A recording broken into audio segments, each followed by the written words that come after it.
Hello everyone, this is Rilkun and I'm here with another special Mega Man showcase as part of our Mega May celebrations. Yesterday we had Network Transmission, Star Force 3, and Battle Network 2, and today we have Mega Man X games for you to enjoy. We'll be starting off with an all-stages race of X5 between Orsa and Luis Miguel, and then we'll be finishing off with Papat Dot playing X7 Any Percent. A couple quick announcements before we get started. Prize submissions for SGDQ are open until June the 9th. Offsite volunteer submissions close tonight. So if you want to help out with any of the offsite volunteer positions such as chat moderation, social media, etc., make sure you get those submissions in tonight. And Frame Fatale submissions open June 4th and run until June the 15th. Upcoming shows after this, on Friday we've got Ape Escape Trifecta at 1 p.m. Eastern. Mega Man Relay Finals for Classic Mega Man are going to be on Saturday starting at 11 a.m. You can find more information about that at joka.com/megamay, and the link to that can be found an !megamay in chat. And Tree Fort episode this Sunday at 3 p.m. is going to be the Sparks Fan Club. If you're new to that series and you haven't seen it yet, we bring together themed runs and they go into the clubhouse and they run related speed runs. But now that we've gotten through all of that, we've got some commentators here to help us through the race, Mr. Cab and Papat Dot. Since we're starting off with a race, why don't we introduce our racers? Cab, can you handle that for me? Sure thing. Hey everybody, how's it going? Welcome to the Mega Man X5 race here between Orsa and Luis Miguel. I'm sure some of you know these names already very well. Luis Miguel, I think he's better known for some of the earlier games in the X series, notably X3. Brazilian runner, really strong times across the series. We love him. Orsa, I don't even know where to start with Orsa because he just runs so many Mega Man games. Has the top Triple M time. He's strong in these PlayStation X games as well. Papat, am I missing anything? I don't think so. I think he went over everything. Orsa is just a master of all the Mega Man games, really. If you've heard of Triple M, Orsa has an amazing time across really every Mega Man game. Definitely, for sure. Right. Since we had the X, I think it was X2 that won last time. Was it X3? We had a previous Super Nintendo X game a couple weeks ago. What's going to be different from this game to X2 and X3 that we saw earlier in the month? Sure. So in this game, you are able to choose basically for every stage you can choose between either X or 0. So it's a nice way where, like in X3 and X2, you are basically locked into X for the whole game. There's a couple of times in X3 where you can switch to 0, but you don't really get to use them for the full stage. In this game, you can pick 0 to use for any stage that you want. You can actually choose between both characters for every stage. And you'll be seeing a lot of 0 early on, but X does get used later on in the game, just due to the way that weapon routing works. Yeah, this was the first game in the series where they let you kind of switch between the characters as the game goes on. Like Papat said, X3, you can kind of play a 0 a little bit. X4, you could play either character for the whole game, but you couldn't like switch back and forth. So this game's really cool because of that. It does lead to a couple of odd things that happen, like 0 can visit weapon capsules if you're playing the game casually if you really want to, and it will work.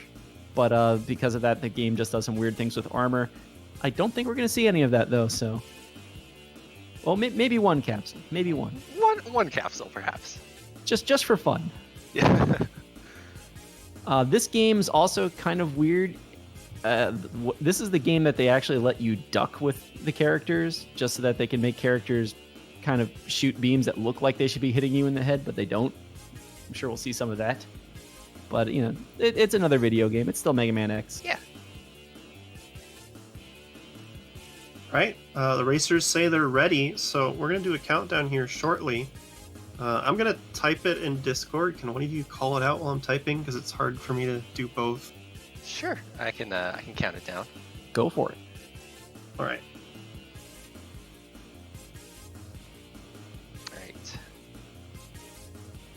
Here we go in 5, 4, 3, 2, 1, and they're off. Let's go. Let's get into it. So this is the PlayStation 1 version of the game. So we're going to see a couple of load screens, but we do get these little cutscenes explaining what's actually going on. I guess we can't really skip them in this version, but oh well. It's totally not Sigma in the top left, though. Totally not. Yeah, definitely not Sigma. He's been dealt with No, 4 times already. Yep. Doesn't look anything like him. I don't know what you're talking about. All right, so we're gonna warp in, and in general, for movements, you want to do dash jumps as much as possible. If you dash while on the ground, there's a little bit of a startup animation, like there's 6 to 7 frames of startup on the dash, where you basically aren't moving at full speed. So they want to be dash jumping as much as possible just to make sure that the dash comes out instantly as opposed to having the wind-up time for it. Yeah, they also are not really interested in killing enemies. Every time you do hit with the saber, there's going to be a few frames of lag. So it's better to just kind of run past enemies unless you absolutely have to take care of them. They're also not looking to do dash jumps up the wall, just kind of jump up the wall, movement speed. It's just one of the weird things about PlayStation physics versus SNES physics. Oh, hey, it's X. Hey, there he is. So one of the weird things about this game, depending on which character you choose, you actually lose something. If you start the game as X, Zero loses his Buster the rest of the game. If you start as Zero, X loses his Mega Man X4 armor the rest of the game. Fortunately, we're not very interested in that armor. When they both get the yellow ball start, so a little bit of a time loss there for both of them, but it's the same time loss. You can't one cycle off of the yellow ball start. 2 cycles still pretty good though. Yeah, it's only a few fine. seconds. Yep. So there's your Saber dash cancel, the famous PlayStation Mega Man X game, or I guess Mega Man Zero game at this point technique. A lot of the damage and combat in this game is done with Zero, just kind of doing a single saber slash and dashing to cancel it. Sometimes 2 saber slashes. The way the iframes work, the game's expecting you to do a triple slash for damage every time, and as long as you don't get that 3rd slash off, the enemy never gets their iframes out of the deal. So you can kind of abuse that mechanic, get a lot of damage in really fast, and that's what they did to take care of Sigma's head. Sigma? You told me it wasn't Sigma. I mean, we killed Sigma right there, so he's gone now. He's not in the game anymore, right? Okay. Alright, so routing for this game is a little bit unique. Bosses in this game have levels, and what you get from them, so like you can get a certain part or health upgrade from each boss depending on their level. And we really want to get the dash upgrade as quickly as possible, but that means we have to upgrade the level of the boss to level 8. That would give us that part. So we're at level 3 for the boss levels, and in order to raise boss levels, there's a lot of tricky things that go into it, but it's based off of like how quickly and how much damage you take in each particular stage. So we go to Dino Rex here first, Burn Dino Rex, just because it's relatively easy to get the highest rank in order to get up to level 8 for the next boss, so that we can get the dash speed upgrade. So this stage is just kind of cycle based. Don't get burned by the lava in the volcano, stand in these sort of shadowy areas, and you magically don't get hurt. And so we just have to do a little bit of waiting, but it's not that bad. Does mean there's not that many enemies around. That's part of, let's not take damage, let's get that high grade, let's go. Yeah.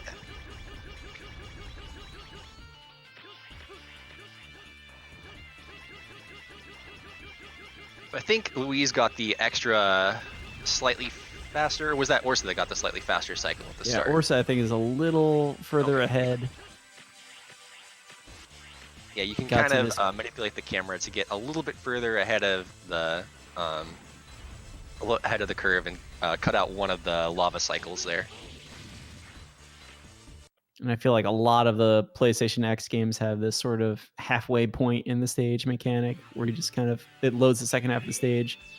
Second half of the stage, they're in a mech inside the volcano lava. If they hop out of that mech, they will be killed instantly by the lava. Fortunately, though, they're in a mech, not really taking damage from the enemies otherwise. So that's part of your strategy here for not taking any damage. Yeah, it actually still counts, even though you only get damaged by the mechs. Or even though you only take mech damage, it still counts towards your total damage taken for the end of the stage. Today I learned. Yeah, and you want to not get hit there at the end by the bats. If you're in invulnerability period, the door just doesn't let you in, so you have to wait for it. All right, so we're doing some sword dash cancels. Burn Dino Rex is not actually random; is health based. So at the start of the fight, he'll do a little hop toward the middle, and then as long as you get him down below half HP, he'll always jump to the left-hand side of the screen, and then you can just sword dash cancel into him.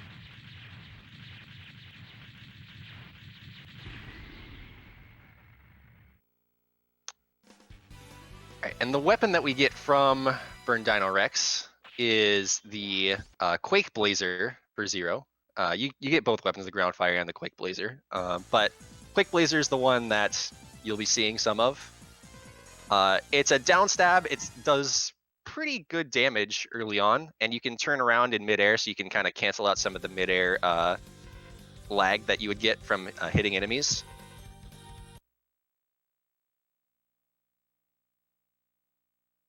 All right.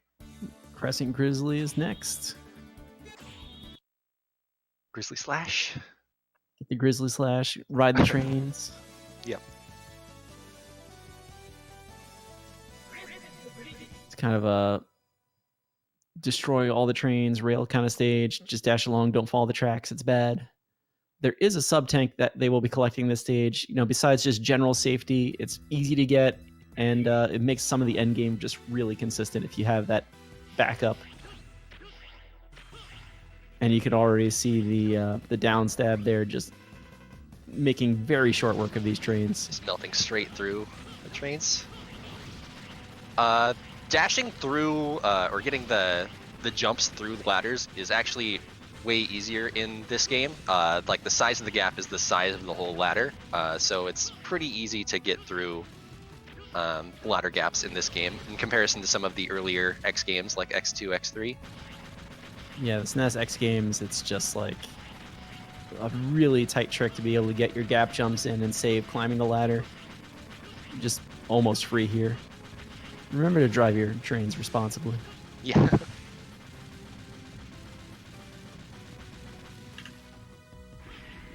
So rank really doesn't matter after this point. We already have enough levels for what we need to do, so it's okay to take damage boosts at this point.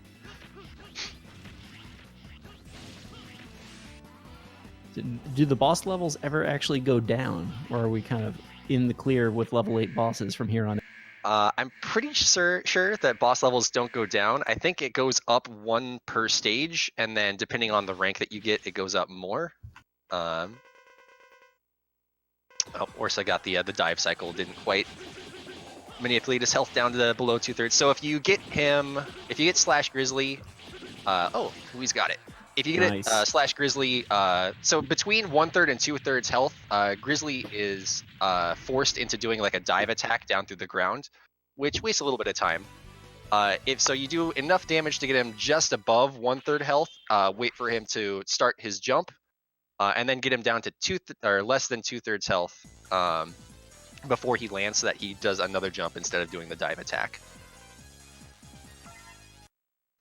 All right, and then from here, we actually got the Hyper Dash drop from Grizzly, but it takes 2 stages for it to fully develop and be usable.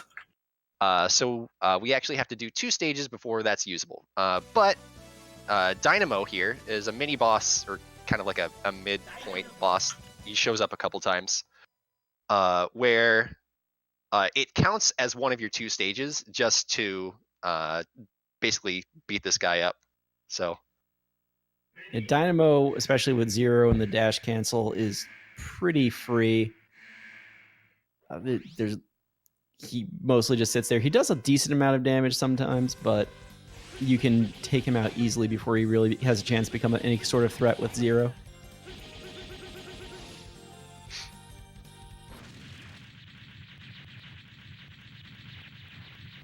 All right, and from here, we're actually gonna do the cannon manip. So a long time ago, the game was fairly random. You had about an 86% chance to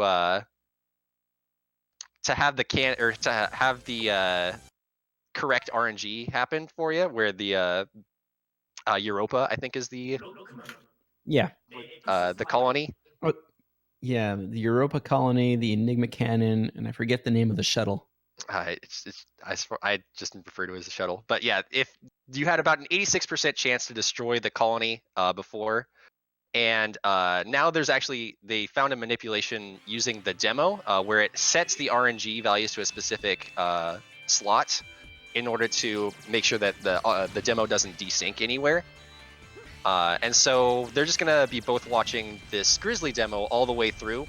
They're gonna let it just autocomplete essentially, in order to set the RNG values to the right point, in order to force the cannon to be a success. And this is just always going to be better for the end game in every way.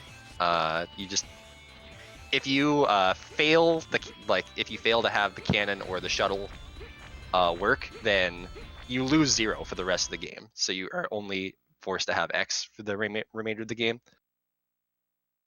And we do not want that. No, it's much slower. So they're going to go both fire the cannon here. Of course, getting the cannon to work also means I don't think we get to see any of the shuttle cutscenes as a result of this. It saves a little bit there too. Now, X5 goes by in-game time generally? Yes.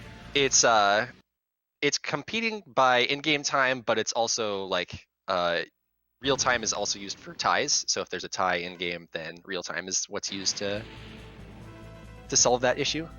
Yeah, we have 2 Enigma successes. Easy every time.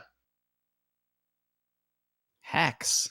All right, and so we do have to wait for one more stage to get our dash upgrade to complete. Fortunately, we do have this nice 6-minute auto scroller through Duff McWhalen's stage, where it's basically just listen to some good music for quite a while. Enjoy Bubble Crab remix. Yeah. So this is the all stages category. So obviously, it's right there in the name.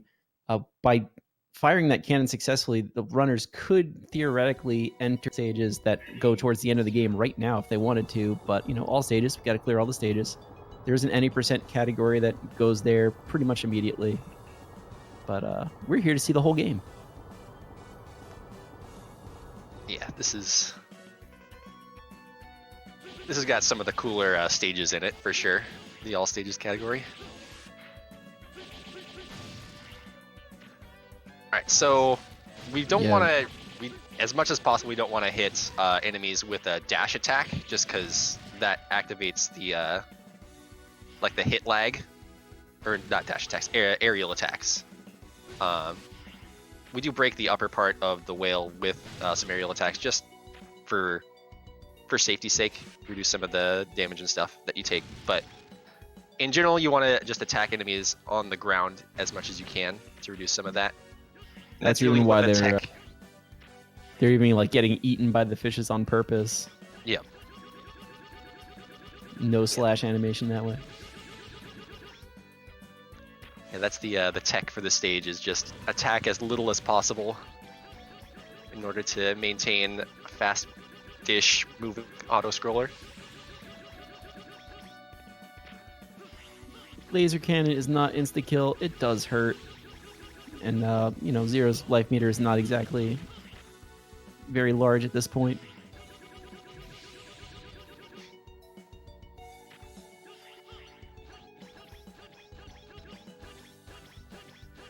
Alright, so coming up at the end of the first part of the auto-scroller, they're actually going to push the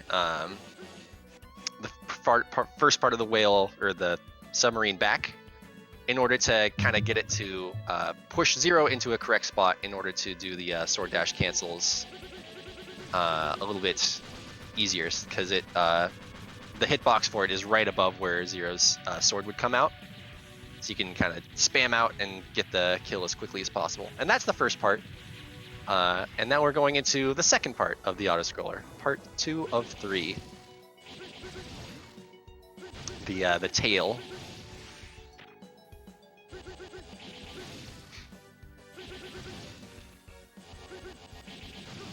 Just keep taking out the regenerating cannons. Quick fun fact: there was a non-remix version of Duff McWhalen's song that was created, but they didn't end up using it. So, if you ever get a chance to listen to it, it's actually really cool. Yeah. It's surprising that they didn't use it because it's actually really good.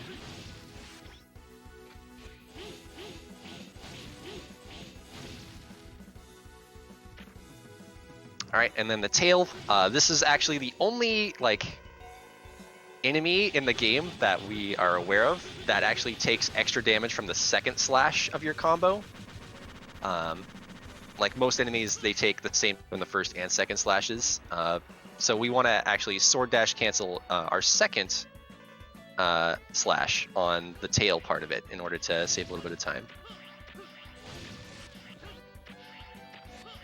There's our non-auto scroller section of the stage. Yeah, a little bit of non-auto scroller section. Take a look at the capsule that can Zero technically get to that capsule? I'm not sure. I think you actually need Duff McWhalen's own weapon to access that capsule. You do, right? And I believe you need to revisit this stage twice. So you have to go through the whole thing 3 times to actually get everything in it, which is just absurd because it's an auto scroller and it moves so fast. Yeah, normally I'm not one to complain about an auto scroller existing in a game, but yeah, this is a thing. This one's a little threatening because you can get crushed. You can get crushed in the first section as well, actually, but it's not a huge threat here.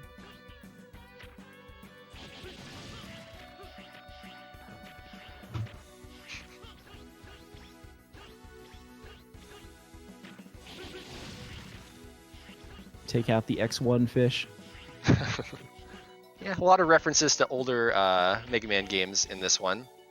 So right at the end here, we are gonna kill or destroy the turrets, just to kind of set up the cycle for the green eye and the top of the submarine a little easier. Nice 1 cycle. Yo, nice 2 1 cycles. Easy. All right, and now we go into Tidal Whale or Duff McWhalen, depending on what year you're playing the game in. It's Duff McWhalen. It's Duff McWhalen. It will never not be Duff McWhalen. Can't get enough of that wonderful Duff McWhalen. Yeah, we actually do have Duff McWhalen's weakness at this point, but in general, we don't want to use it because classic Mega Man X style, at least the later X games, hitting a boss with their weakness forces them into a long period of invulnerability where they can't be hit again. You can see it when they do the spin slash there. Oh, nice. They're basically all one time. Wow. That's good because Duff McWhalen goes to the left side. He fires ice blocks relatively quickly across the screen. Those are death spikes on the right wall. So yeah. Ooh. The sink. Yeah. All right. Now we finally got our dash upgrade to be fully completed. So you'll be seeing a lot of that, the hyper dash from here on out. It's very fast. Hyper fast. Hyper fast.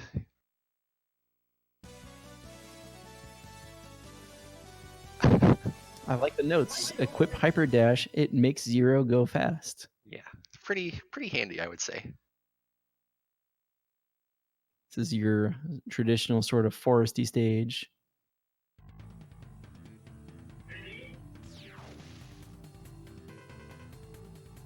More text from Alia.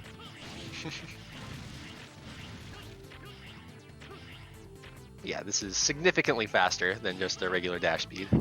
And we also got the double jump from Duff McWhalen, so we can kind of skip by a couple things there a little faster. Traditional Zero getting 2 jumps in his kit. Yeah, and we also got the dash attack, which in a task setting is actually the fastest movement for the game, but it's kind of hard to utilize it RTA, or real time, I should say.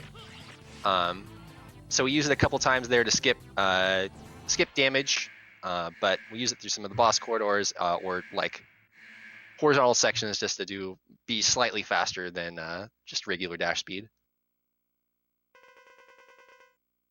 So that stage just way too easy. Just nothing there. Similar to the last boss, we do have the weakness for Rose Red here, but Saber Dash cancel. Yeah, Saber Dash cancel is just a little bit strong. A little bit.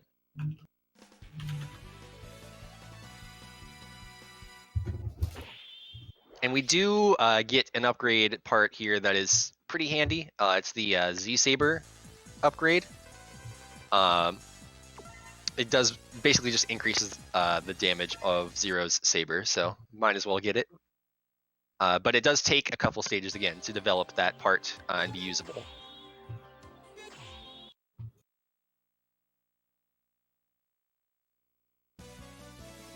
And then from here, routing is fairly straightforward.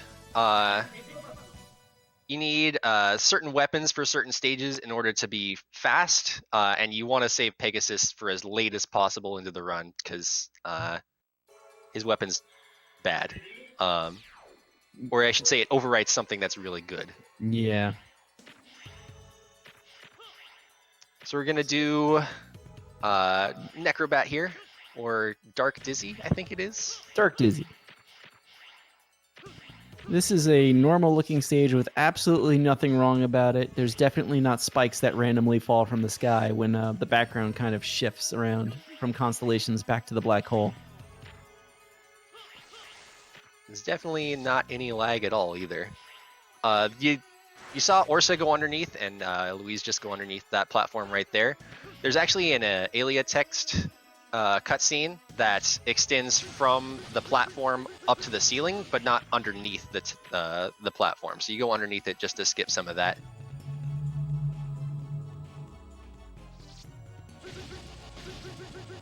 And then just chilling here waiting for the platform to catch up. Yeah, you do have to wait for this platform. You can go a little bit faster here at the end. Nice, they both made it. By doing the jump skip there. Very scary jump. Yeah. All right, and then we come to a spot. If you're familiar with Gravity Man in Mega Man 5, this section has some similarities where it kind of flips the gravity upside down. The kind of I want to say Phantom of Zero that's ahead of him is actually the weapon we got from Rose Raid, or Axel the Red, where it's very useful, especially for your aerial attacks. It normally, we mentioned the aerial attacks have the hit lag animation. Using that Phantom, it does not have any of the hit lag on there, so it's very useful for doing damage. They both got. Orsa's got him on the ground. Yeah. But Louise got that dive on the right side to open things. Yeah, Louise came down, but finished high. Actually, they still ended up pretty close together. They're still really close after, what is this now, 6 Mavericks? Yeah, this should be... No, this is 5. Because it's Firefly, Kraken, Pegasus. And they don't have to fight Dynamo again, do they? There is a second Dynamo fight, but we're gonna save it for a little bit. Okay. We want to let the sword upgrade finish before fighting him. That'll just completely destroy him. Which is crazy to think, because they completely destroyed him the first time. I know, right? Alright, and so the weapon that we got from Dark Necrobat is kind of like a time stopper from Mega Man 2, where you get it kind of freezes everything on screen. The main difference is you're able to pause out of it, so you can cancel the freeze. Louise at least was kind of close to a checkpoint, but yeah, keep going. Yeah. Looks like Ursa got a just bad missed the time cycle. Yeah. on it. But you'll see, so crushing damage in this game doesn't actually kill you. It actually, like, you take some damage and then it kind of forces you through whatever platform crushed you, so it is pretty handy that way, where you end up not being dead and can go through what crushed you. We'll see that one other time later on, where it's pretty handy. Oh no! Louise, no! Doesn't kill you, but does do damage. I think the spikes kill you still, so you want to be standing on the... Yeah, it looked like he died to the spikes. You want to make sure that you get crushed instead of spiked.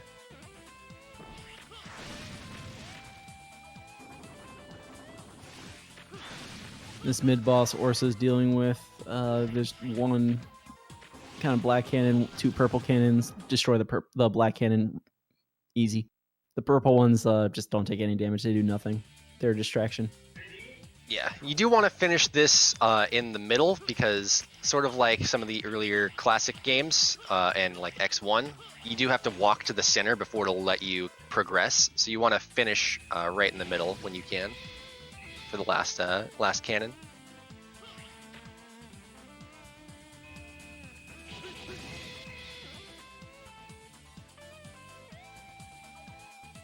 And then utilizing our double jump here to climb the fortress.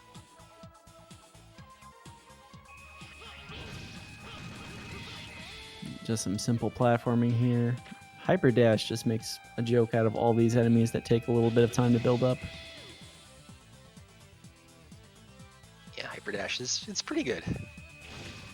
And the double jumps up the wall.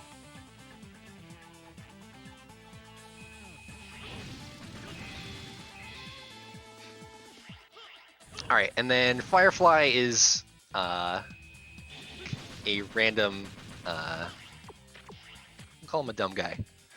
He kind of teleports where he wants to, and if he spawns low, then you can Saber Dash cancel him, but if he doesn't, then you just kind of have to hit him in the air with this spinning attack. There is one good attack he can do, where it's kind of like his tail laser beam. But most part, it's not going to be. He just spawns where he wants to.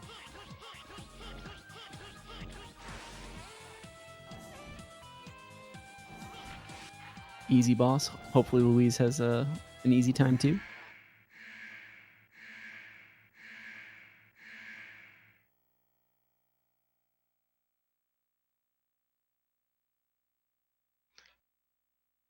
All right, and now we have the Saber upgrade. So we can. There's equip it. Dynamo. Yep. And go face Dynamo and just kind of be like, hey, we'll be seeing you later.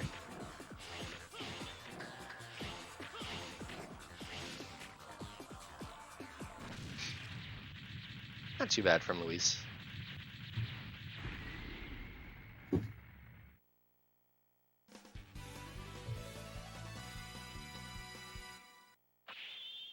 How common is the pattern that you can dash cancel on? It's not very common. Really, with the amount of health that he has at this point, you're not likely to see it. In the refight, when they basically force all the Mavericks to have max HP, it's more common, but still not very common in that fight either. I think we got to see the new attack from Dynamo there, the lightning from the sky. Yeah, with all the lasers coming up out of the ground. Yep. The one where he just stands there and eats the saber for breakfast. It's not a nutritious breakfast, I guess. All right, and so we did mention that we can do sort of like the virus stages in any like as soon as you get a completed cannon fire. We'll actually do the first stage here now, just kind of for convenience sake. You have the Giga Attack at this point from Firefly in order to sort of get a little bit better attacks in if he spawns it or if he has bad patterns. Those are quick man lasers that will just kill you if you touch them. So this movement's like, it's relatively precise actually. It's kind of tough to get through this stage casually, especially without using the time stop weapon that you have. Yeah, another reference to an earlier Mega Man game. And speaking of references, That I is wonder who this definitely could not be. the Mega Man 1 boss music that's playing. Yeah, it's not the Mega Man 1 boss music, and it's definitely not any kind of a devil happening here. Definitely not Shadow Devil. Alright, so we got high spawn eye. So use a couple Giga Attacks to get the hits in there. And you just kind of wait. If you get 2 low spawn eyes, which are about a quarter chance each, you can end up 2 cycling Shadow Devil. Saves a bit of time over having to wait for him to do all this back and forth stuff.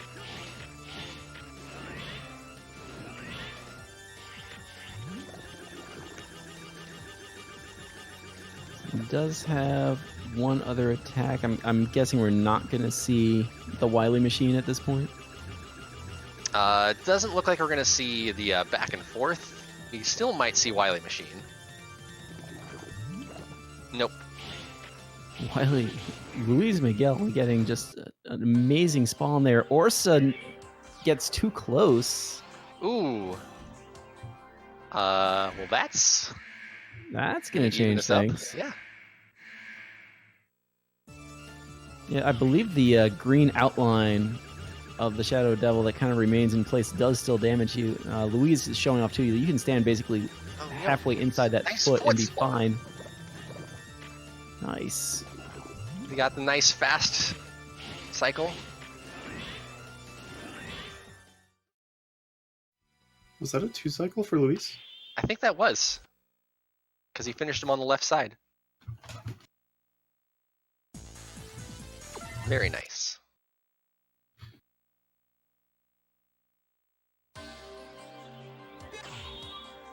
Just like that, the tables have turned.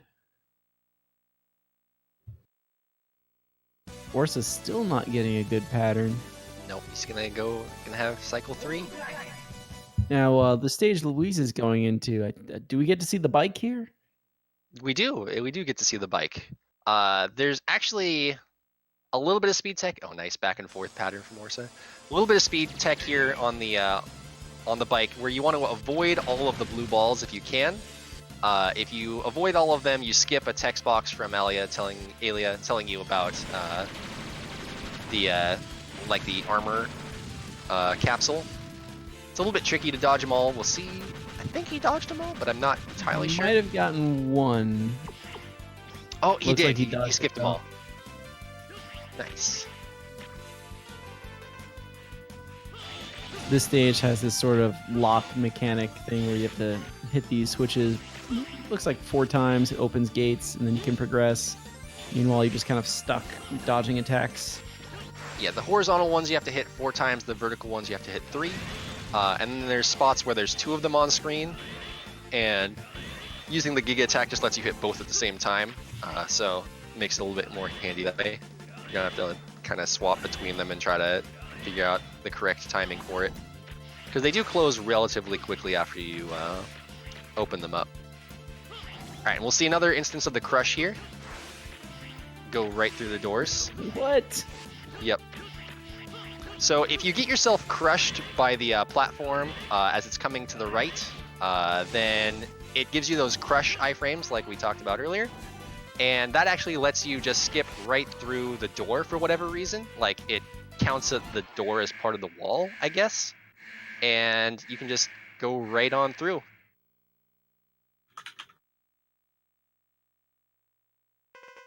So Volt Kraken's a little annoying.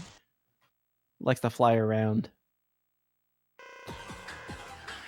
I'm not sure how often you get to do the dash cancel here, but at this point the Z-Saber is just absurdly powerful anyway. Yeah, the Z-Saber upgrade makes it pretty nuts.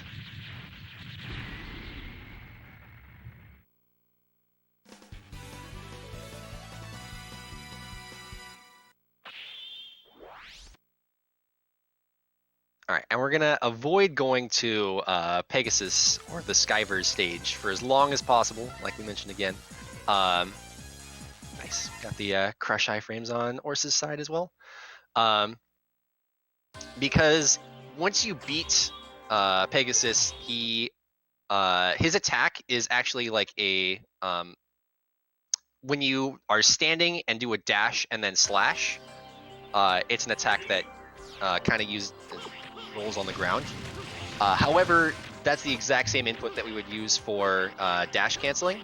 So we want to just avoid that as long as we can. Utilize the sword dash cancels for as much as we can, since they're just so strong, especially with the sword upgrade. So Pegasus is more of a downgrade, is what you're saying? Yeah, Pegasus is a downgrade weapon. 0-2, or I should say Virus 2, is a really unique stage where there's a lot of different weapon usages. The dash attack, the Volt Kraken uppercut, where you can kind of do the double jump out of it. It's a little bit higher than a standard jump. A lot of cool mechanics. And then we fight a boss you might have seen from X1 before, Rangda Bangda. I think this is Rangda Bangda 2.0. Is this Lambda? A little bit different in this. He has 3 eyes as opposed to 2. It's the blue eye, the red eye, the green eye, and then the sun in the middle instead of the nose. Pretty good fight from Louise there. Very nice. It's good because if that fight drags on, sometimes you get to see spikes pop out of the wall, and well, that's just not fun. Yeah. But that you're using the iframes appropriately, they're just making short work of all the eyes.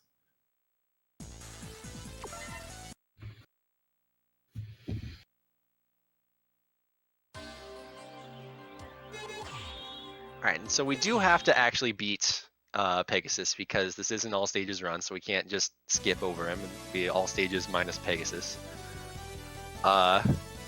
So we will get the downgrade to our Saber, but we do have a backup for the end game that we'll see in the next coming stages.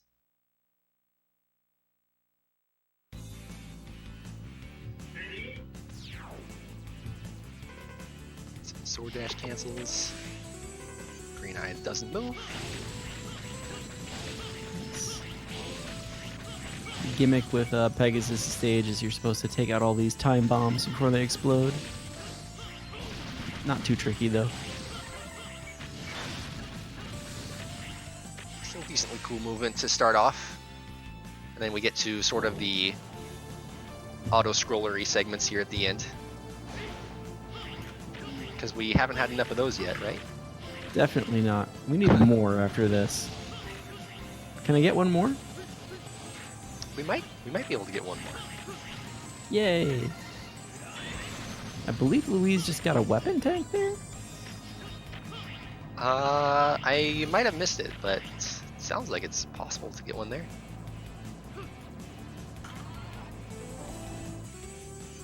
It's just kind of chilling. Oh, there we go. There's one more. Well, there's this where you kind of have the face of Phantom Virus Sigma chasing after you. Like, it's super threatening. Like, look how He's dangerous trying it so is. hard. It's getting so close. Can you believe it? I actually... I almost feel sorry.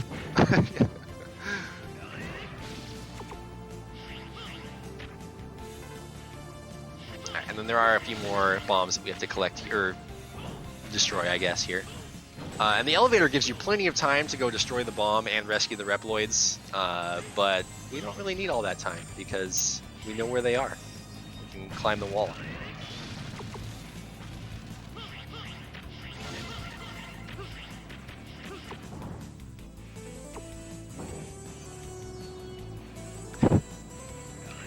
This stage. Pegasus does like to fly around. The threat normally against him is that if he bodies you, you can get sent flying off the side of the plane that you're fighting him on, and there are pits on the side. Yeah. Shoutouts to the Storm Eagle fight here. Oh boy. He does have he do the a storm. dives? He does have a Storm Eagle pattern. Yes. We won't see it here because we're just gonna time freeze him and beat him instantly. Thank you, Sword Dash cancels. We'll be seeing you though. Everyone raise a toast for Sword Dash cancels in the end. We will miss it. So what are we gonna do instead? Well, Zero's basically useless now without it. So we're gonna, Shame. we're gonna go ahead and go into the next stage, Virus Stage 3, with X. But we're not gonna put any armor on him. We could put armor on, Could we? but we're not going to. I think we're armorless right now. Are we armorless? Yeah, the fourth armor got destroyed in the first stage. Oh yeah, that's true. So We got even no if we wanted to put capsules it on, during we the could. game. Yeah, no capsules. We are going to use a couple of the weapons here. Goo Shaver that goes along the ground, which is a great weapon name. Definitely not Search Snake. Definitely not Search Snake. And kind of get through this treacherous part with the spikes. And oh, we're going to go down. Oh, there is a capsule here. Do get one. So this capsule will actually give us the ultimate armor for X, which is really strong, but it doesn't give it to us right away. It actually forces us to complete the stage before it gives us the ability to equip it. So we're gonna go ahead. X5, X6 mechanic. Yeah, we're gonna go ahead and beat the boss of the stage, which it's actually our good friend Zero showing up. He just wants to make sure that X hasn't succumbed to the Sigma virus. Yeah. And just like X2, there is a cycle that you can force him into. If you stand close to Zero, he does the Giga attack, so you kind of walk towards him, force him to use it, walk back and avoid it, and shoot him twice in between each time. Charge shots just do their work. Yeah, I think we have the quick charge equipped as well. Yeah, those charges did look pretty fast. Quick charge is another equip that you get from, I think it's Volt Kraken, and then takes 2 stages to go through. So you do Virus, and then the second Virus stage, and then Pegasus to let it develop.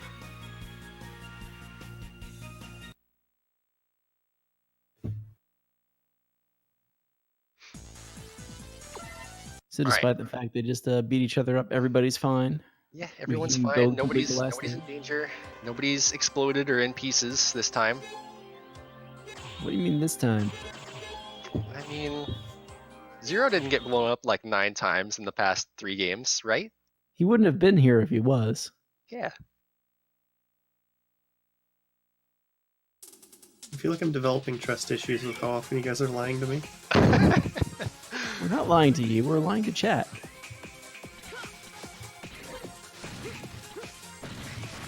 The ultimate armor does let you charge the special weapons, has just a lot of really nifty features. We're mostly interested in the Giga attack we're going to start seeing. Yo, a nice giant laser. Giant laser charged the best Firefly. charged attack in the game. But yeah, so all the refights here, they force the bosses to be max level, which gives them 127 HP. And the Giga attack does 8 damage per hit.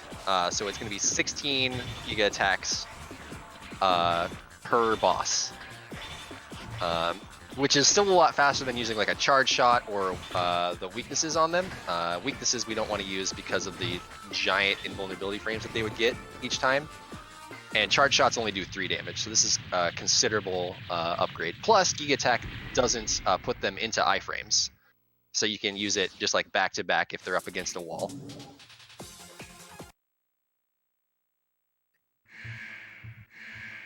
There's no real pattern to these refights. They're just kind of going through all the capsules, I think. Yeah. Looks like Louise is going left to right, at least to start off. I think Orsa will start on the right side, just because a couple of the bosses there are slightly more dangerous. Duff McWhalen and Pegasus are slightly With more Duff, dangerous. you just want to make sure you don't do the Giga attack into the wall with the spikes. Yep. Same kind of deal with Pegasus. Don't Giga attack off the plane.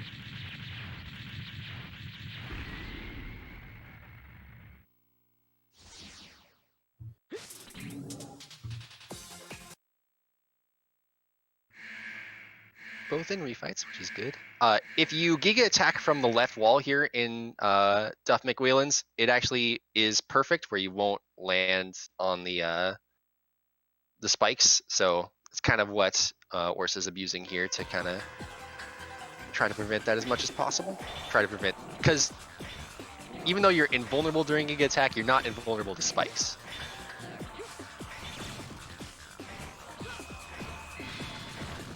Good fight. Nice butt laser from Louise on Firefly. Still just teleports around. He's just annoying. Yep.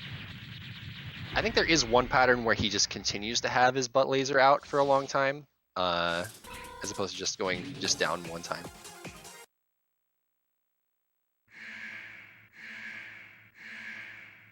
All right, Skyver, you gonna do the Storm Eagle? Here we go. Storm Eagle dives. Here we go. One dive.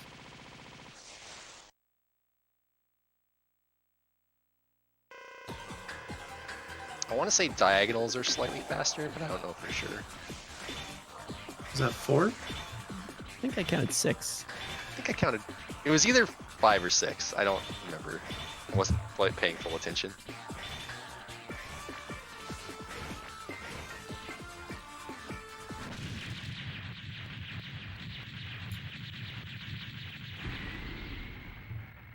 Bull Kraken not getting to show off his triple spark attack.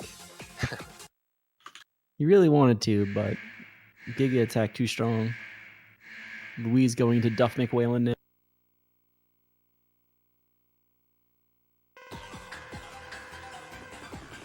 And it really is handy to have a boss close to the wall, because then you can kind of double use the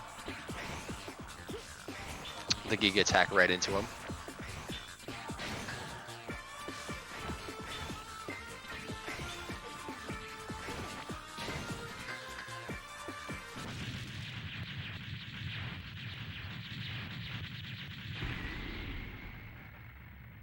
Slash Grizzly or Crescent Grizzly? What's the official Slash real Crescent. name? Slash Crescent. Crescent Sure, Grizzly, I believe, is the actual name. Yeah. No, Crescent Grizzly. Crescent Grizzly. We'll just pretend that he's not a bear at all. We'll call him Slash Crescent.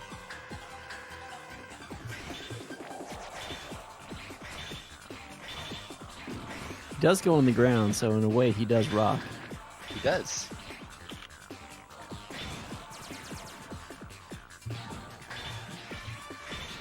Get to see him popping out of the weird background there.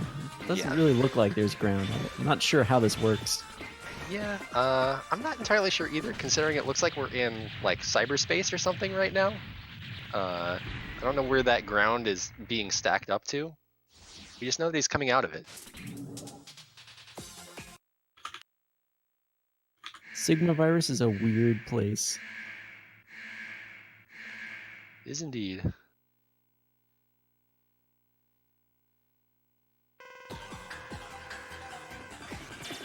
Yeah, they are doing different orders, so I believe Louise is getting close to the end of this boss rush here. I like that explanation. You just downloaded it into cyberspace. Just downloaded the dirt. Yep.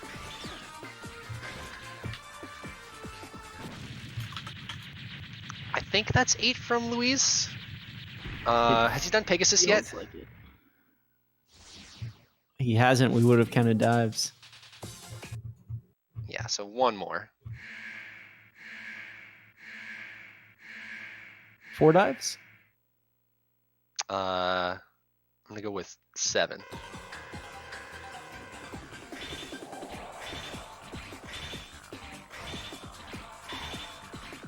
Just got him in the back and forth here.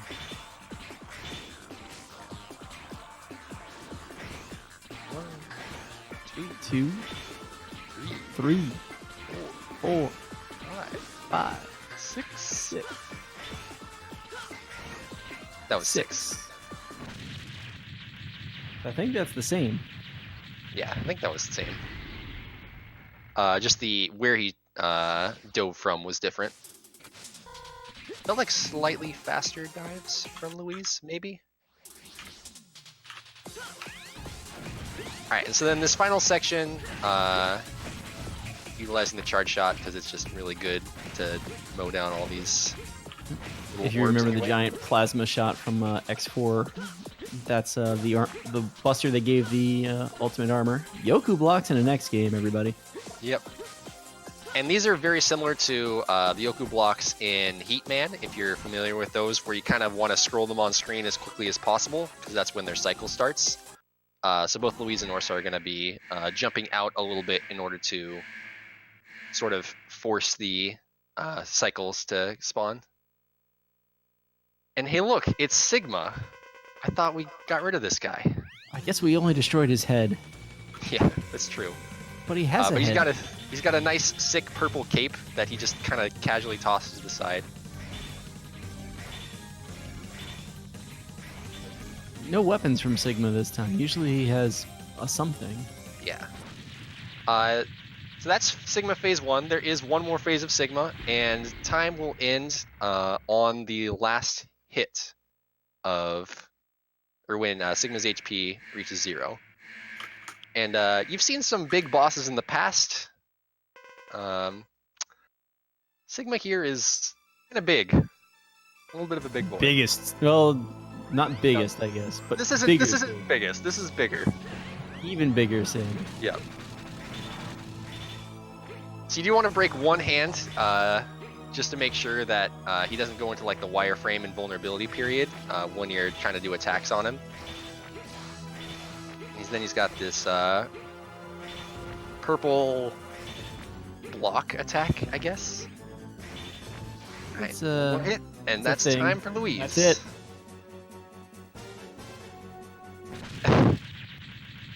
GG to Louise. Orsa looking to finish strong.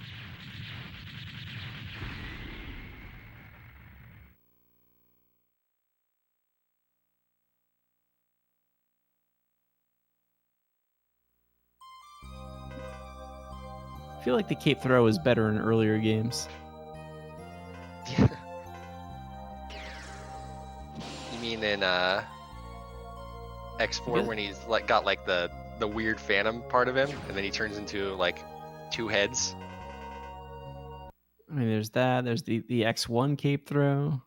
Yep.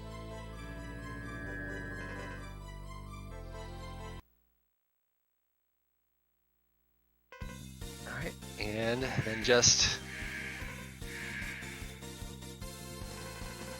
the big Sig from Orsa left.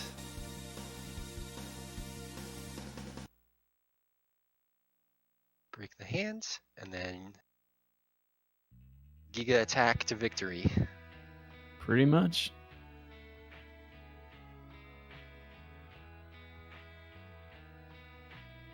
Alright. Same purple block pattern. 2 more Feels hits. scripted. Alright. GG Orsa. GG.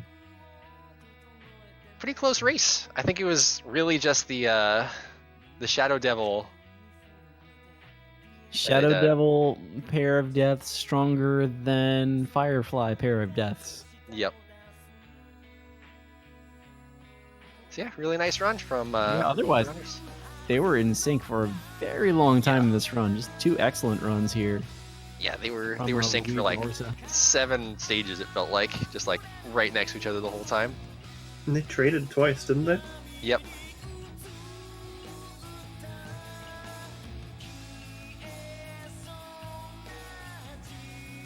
So Guys have any there's your ending. shoutouts?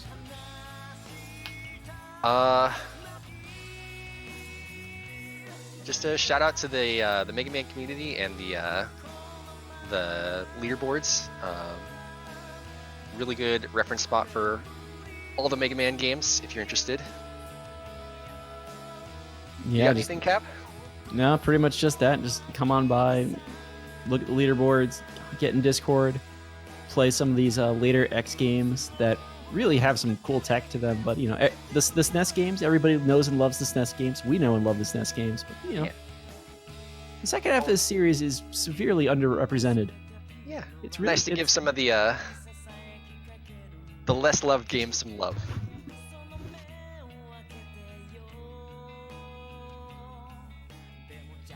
I think we're going to get another of the later series games here, aren't we? Yeah, we're going to take a quick break first. So thanks, Cab and Dot, for being our voices for this race. And big shout out to Orsa and Luis for racing for us. Before we go to the break, I would just like to say that Hotfix is funded in part thanks to subscriptions. So please consider subscribing to support future podcasts. But we're going to go to a break, and we're going to come back with Dot running X7, and we'll be back in a few minutes.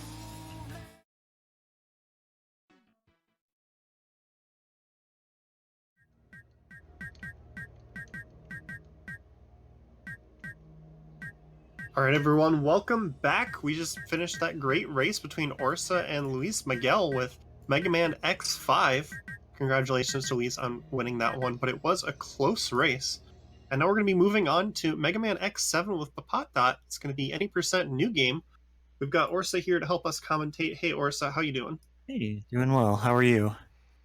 Doing pretty well so far. So, Papat, what's going to be different about this game? We just saw X5. I know this one's considerably different. Why don't you give us a quick overview? Sure. So a few things that are different about X7.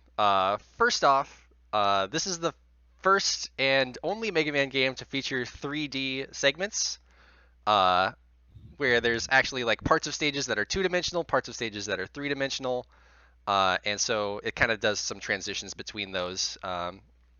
Some really unique movement concepts in the 3D segments as well. And it's also the first Mega Man game where you get free control over your swapping between multiple characters at a time. So you get to choose 2 characters to take into a stage. I say choose a little liberally here. You get to choose 2 characters to take into each stage and swap between them whenever you like. They both have their own health bar, so if one's health gets low, you can kind of swap to the other and kind of use some of the safety of that. And it also introduces the third primary protagonist of the X series, Axel. He's similar to X in that he has a buster, but his is actually more of a rapid fire instead of having a charge shot. And he also has the ability to kind of clone himself into robots that are of a similar size to him, using an ability called Copy Shot. We'll see that a couple times, or I think just once in the Just run. once. Yeah, just once. But yeah, really fun, really unique game. A lot of really cool concepts in it. I really like it. Did I miss anything? All right, is there anything else you want to cover before we start?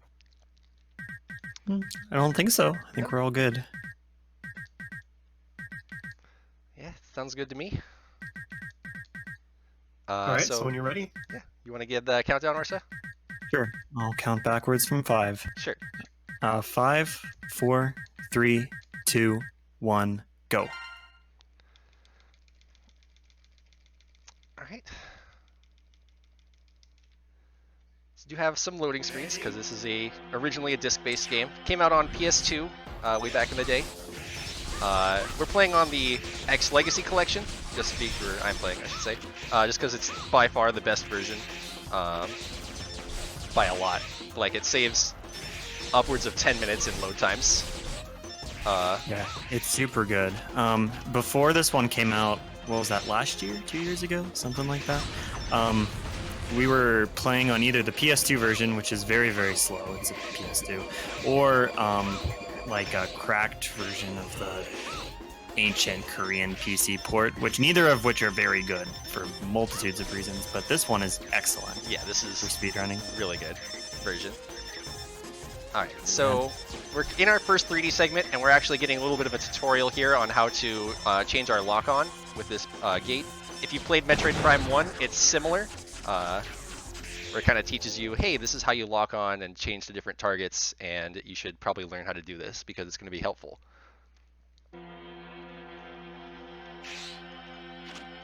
Loads are so fast. Yeah, It's I great. know, right? It's so good. Alright, and one thing we should explain, we're playing on the Japanese version. This is very intentional. The Japanese version is a lot faster than English, not just because of text, but actually the damage values are changed between the US and the English, or the English and the Japanese versions, I should say. You do somewhere between like 1.5 to twice as much damage, depending on the attack, on the Japanese version over the English version. So it just makes bosses considerably faster. Yeah, this is one of the few Mega Man games where if there's a version difference, the Japanese version is also easier. Like the example everybody knows is Mega Man 2 has the difficult mode built in, as opposed to having both normal and hard. But this game is actually a lot easier on the Japanese version compared to the US release as well. Okay, so here Papad is fighting these bees. They're similar bees to the X1 intro here. Essentially what he's doing here is similar to what you saw in X5, where he's sort of canceling his saber attacks, but here he's doing it by crouching instead of by dashing. Yeah, you can still sword dash cancel, but it's a lot trickier just because of the way that the dash mechanic works in this, where, like, if you start a dash and slash at the wrong time, then it just automatically causes you to do a slashing, like a dashing slash instead, which is not what we want, because it takes a long time to exit that animation. Nice seamless transition from 2D to 3D. I hope you enjoy these seamless transitions, because this is the only time you'll see them that way. So we can't crouch slash here because we are in a 3D segment. If we press down, then we just walk backwards towards the screen. So we want to actually slash, just do single slashes on this third bee. Zero's sword damage is a little bit odd in that the first slash and the fourth slash of his combo are actually the ones that deal the most damage. The second and third slashes deal less. So you want to just use the first slash as much as you can, and the fourth slash just takes a long time to come out.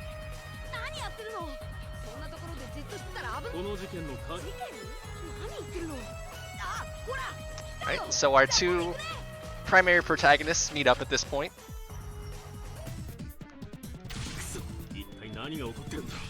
And now there's this giant scorpion mech. I don't know what it was with Mega Man games and giant scorpions at this point, but there were like 3 of them that came out within a couple of years of each other that all had giant scorpions in the intro. Alright, and so after this cutscene, we will have the ability to swap between characters. This is kind of like the tutorial section for, hey, you have 2 characters now. You can swap between them whenever you'd like by pressing I have it on B, the B button. Yep, thankfully you won't be needing to do it with this boss, because Zero is significantly faster than Axel is. Yeah, Zero does considerably more damage.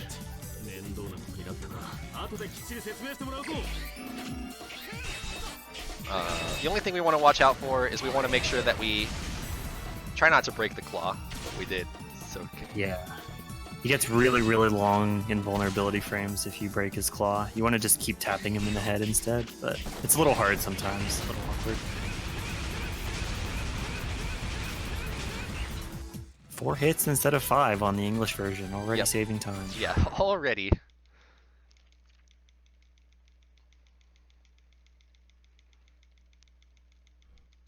Alright, so we get a little bit of a cutscene where Zero takes Axel back to the Maverick Hunter headquarters, where we meet X for the first time, and this is a Mega Man X game, but we're not going to be seeing any of X in this speedrun.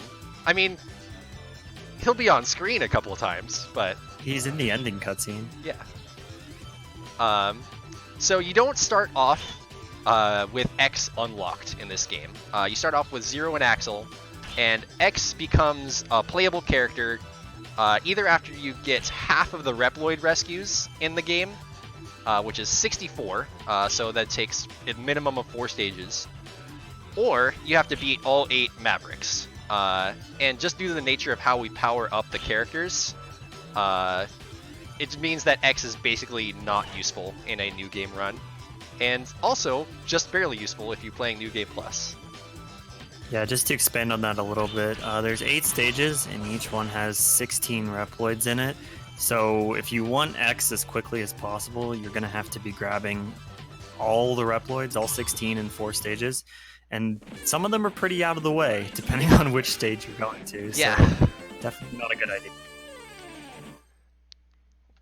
All right. So this is Gungaroo. Gungaroo has one of our 2 primary weapons we're going to be using for the rest of the game, so it's just really handy to do him first. Start off with a 3D segment here. Actually, the whole stage is 3D. Yes. There's a couple of stages that are all 3D and a couple of stages that are all 2D. Yo, nice. We got the jump over the door. Very nice. Yeah, so you get if you jump and swing your saber at the right time, you get a little bit of a speed boost, or not a speed boost, a height boost, which will get you over that wall without having to. Yeah. And then for these doors, if you're walking into them, it actually takes a ridiculously long time for it to register that you're in front of it. But if you just let go of your controller, it goes, oh, you're in front of a door. Let's go ahead and start that door cutscene. The non-factor wall right in front of us. Collect this guy, please. Thank you. They forgot the game was 3D for a minute. Yeah. So you've seen these Reploids around here. Papata's actually grabbing a couple of them.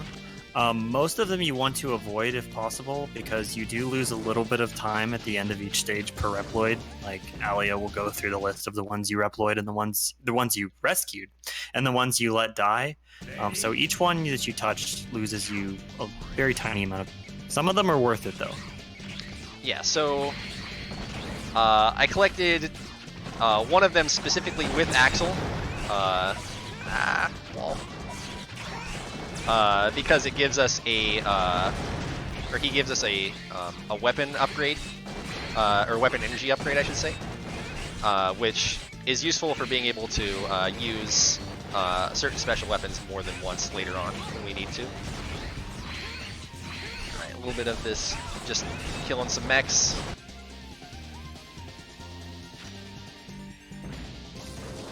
Yeah, for whatever reason, you have to clear out all of the mechs in that room, but not anything else. Yeah. Which I didn't know for a very long time. Yeah, you don't have to kill the little turrets that shoot at you, even though they're very annoying. Yep, 2 of them spawn right behind me. It's not Nice. very common. Alright, so this room is just you have to defeat a certain number of mechs in order to spawn the boss. The key here is that in Zero's mech here, the dash attack, which Papata is using liberally, is very, very good. It gives you a small bit of invulnerability while you're dashing, and it can also double hit these mechs if you time it and place it right, which is very, very useful in destroying them fast. You also want to make sure you don't lose your mech, because if you end this section in a mech, you will carry a new one into the fight with Gungaroo, which saves a lot of time. Yeah, we're gonna definitely abuse the fact that we have a mech in the Gungaroo fight pretty handily. Where is it? Okay, here's all 3.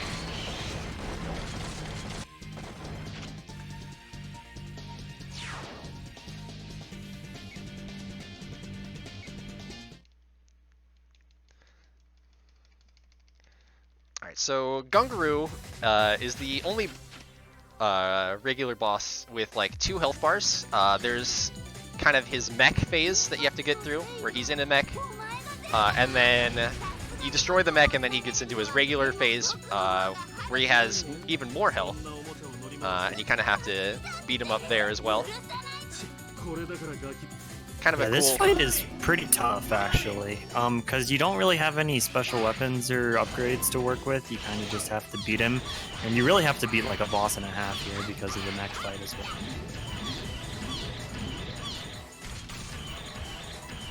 And once we get to Gunguru here, you'll see he's actually like pretty hard to hit. He's very fast, and he's very good at dodging your attack. I'm just gonna swap. Yeah. A little bit low on health there. Ideally, Zero you'd is want to be on. Yeah, go ahead. Yeah, ideally you'd want to be on 0 for a little bit longer, just so you can get extra hits in, just because you get more damage in quicker with the slashes. But because I had taken a lot of damage in the earlier part of the stage, in order to prevent myself from dying, just decided to take it a little bit safe. Start the Axel phase a little earlier. Yeah, You do Axel's want to. very safe in this fight. He does less damage, but he can constantly be hitting Gunguru from range, and he also has the combat roll to dodge Gunguru's attack.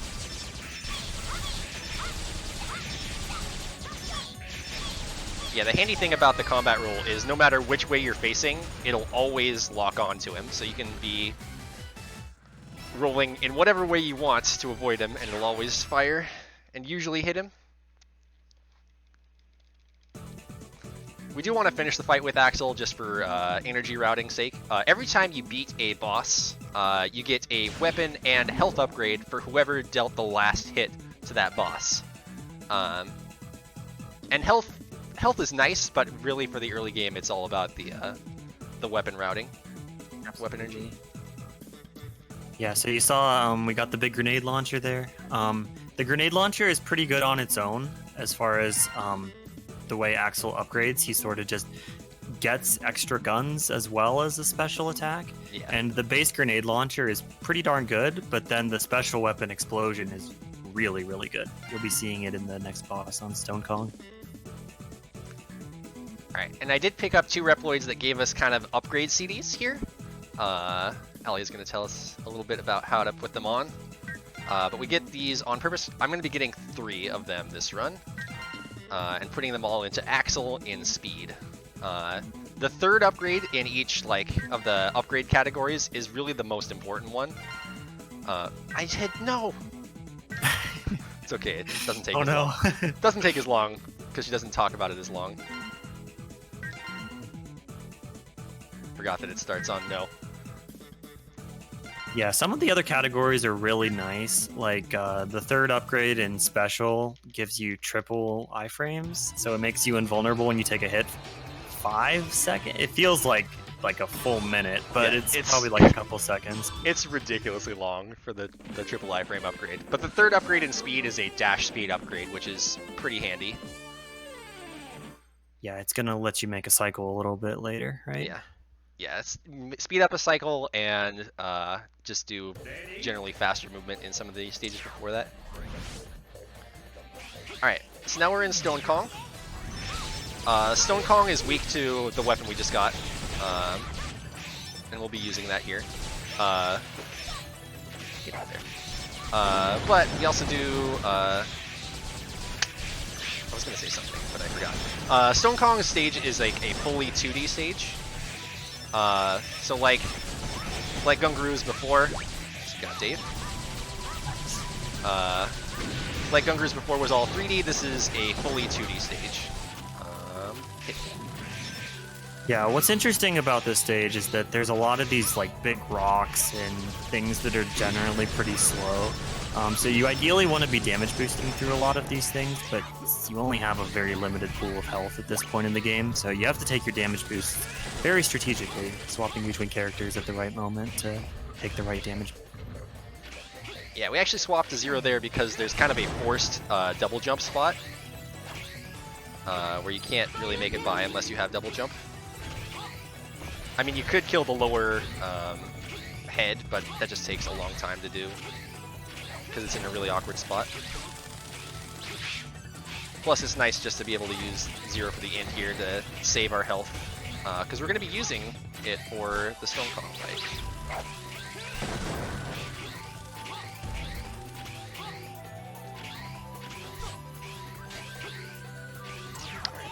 Seems pretty good.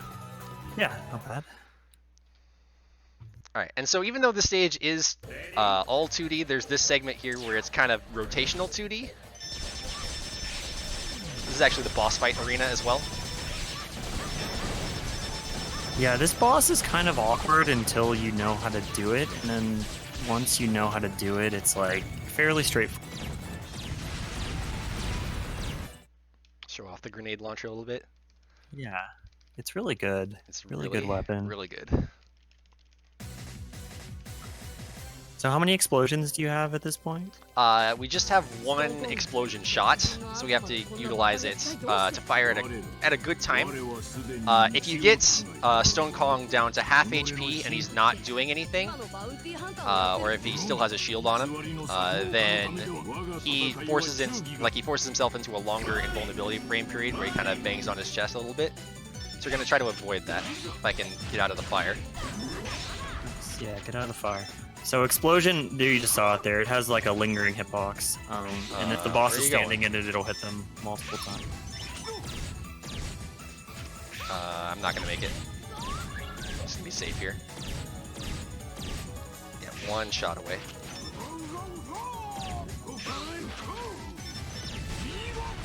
It's fine. Yeah, the targeting on this fight is a little bit awkward too because of the circular nature of the arena. You have to be a little bit closer to Stone Kong than it looks. At least I feel it. Yeah, the way that the grenade launcher aims, it's kind of like a mid-range lock-on. Like it's not full distance lock-on, and you have to be like facing certain angles for it to properly lock onto him. So. Makes it a little bit more awkward to hit him from a further distance.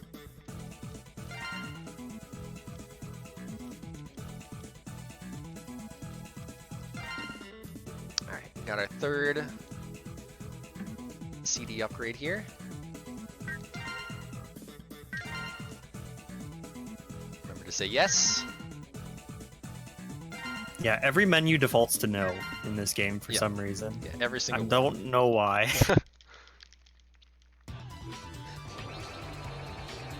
Alright, and now that we have dash speed and Stone Kong's weapon, we're going to abuse both of those here to go very fast in Tunyon. Yeah, and Tunyon's weapon is the true prize here. Yeah. This is the second of the really strong weapons in this game. Tunyon's weapon is by far the best weapon in the game, and it's going to be our primary damage dealing source to bosses for the rest of the game. Most bosses we're going to use it on.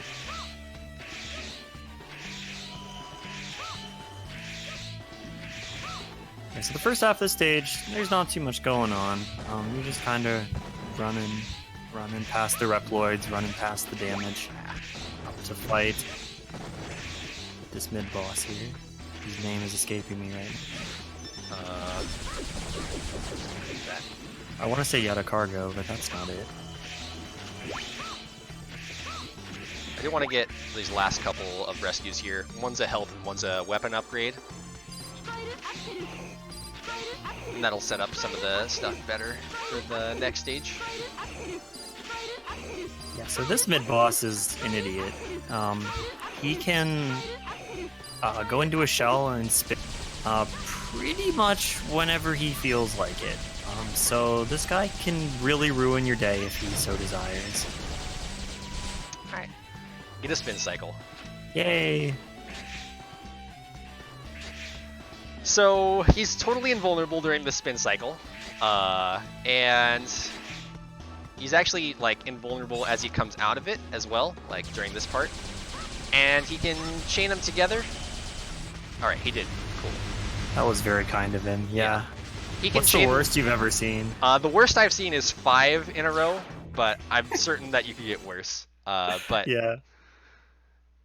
Yeah. What is that, like 2 minutes if he does 5? It's a long time. It's probably close to a minute. Yeah. Well, it's really bad. I think 5 is like a minute 50. A minute 50? Oh my god. Yeah. Okay. What a I think nightmare. it's around 20 seconds per spin cycle.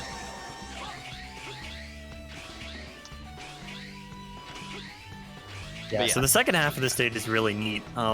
Like since the stage circles on itself, like the next part of the stage to get to is sometimes directly above you, so you can just like jump up and looks like instantly appear on the next part of the stage. It's really Shout outs to our boy English Tunyon. English Tunyon and English Zero are the same voice actor, by the way. Around and around! the guy has amazing range. Yeah. Okay, so Tunyon's relatively straightforward. We have his weakness with the Stone Kong's blocking attack. You can block him the first couple times, and then if you time this right... Alright. That should work. Yep, cool. Yeah, perfect. Alright. He just goes down really fast. Yeah, you kind of force him into just the corner where he can't move, and then you just stand in his hitbox with a blocking attack and wait for him to become vulnerable. Alright, and now we get to see a preview of the best attack in the game. I don't know the official name, I just call it the Thunder Tornado. Volt Tornado, I believe. Volt Tornado? Yeah, if you're playing along at home and you want to try that Tunyon fight, I would recommend getting the triple iframes because that makes it literally impossible to screw up. Yep. Big fan. Yeah, super easy.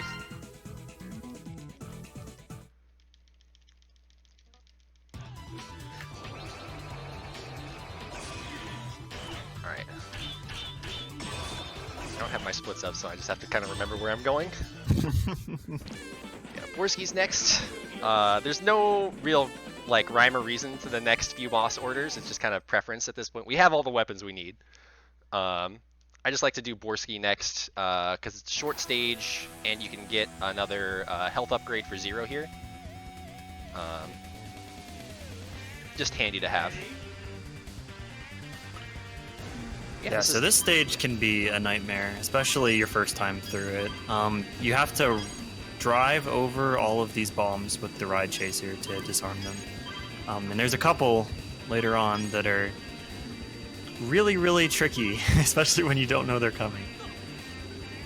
Yeah, the ones right after the jump are really annoying from a casual standpoint because you just can't even react to them in time. It forces you to max speed as you go over the jump. And so it's really hard to always get them. I turned a little bit too far to the right, I guess? Oh no. I got hit. Yeah, that's unfortunate. Yeah, it's not that bad though. Yeah. These flame explosions have sometimes their hitboxes are ginormous, and I don't know why. But yeah. Yeah, again, if you're playing along at home, Papa's strat for when he goes over this jump and veers all the way to the left right into the wall is really, really good. It makes these bombs basically foolproof. Just gonna try to avoid that hit, let it fully explode. And see, I don't know why I didn't get hit there at all. Those explosions were huge. And I was definitely in the middle of them, but sure, why not? Where's this bomb at? There it is. Okay. Alright, so 2.5 times around the horn, I guess. But now we're into the Borski fight.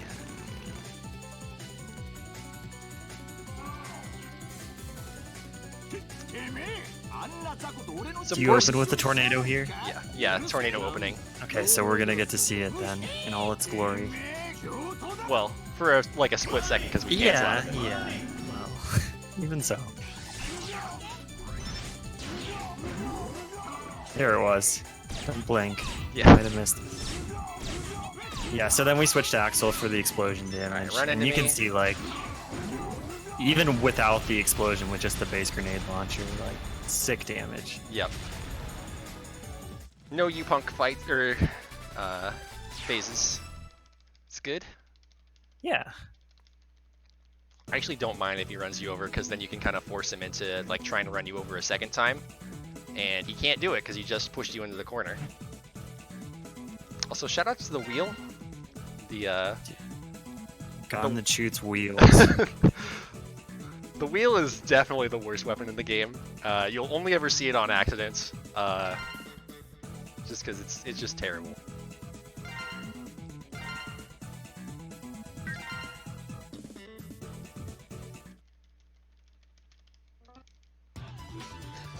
All right, or fly.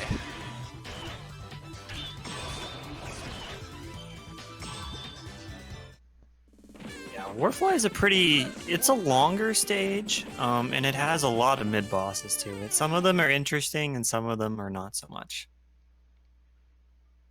But there's one in the middle that's actually pretty cool, as far as the strat goes on it.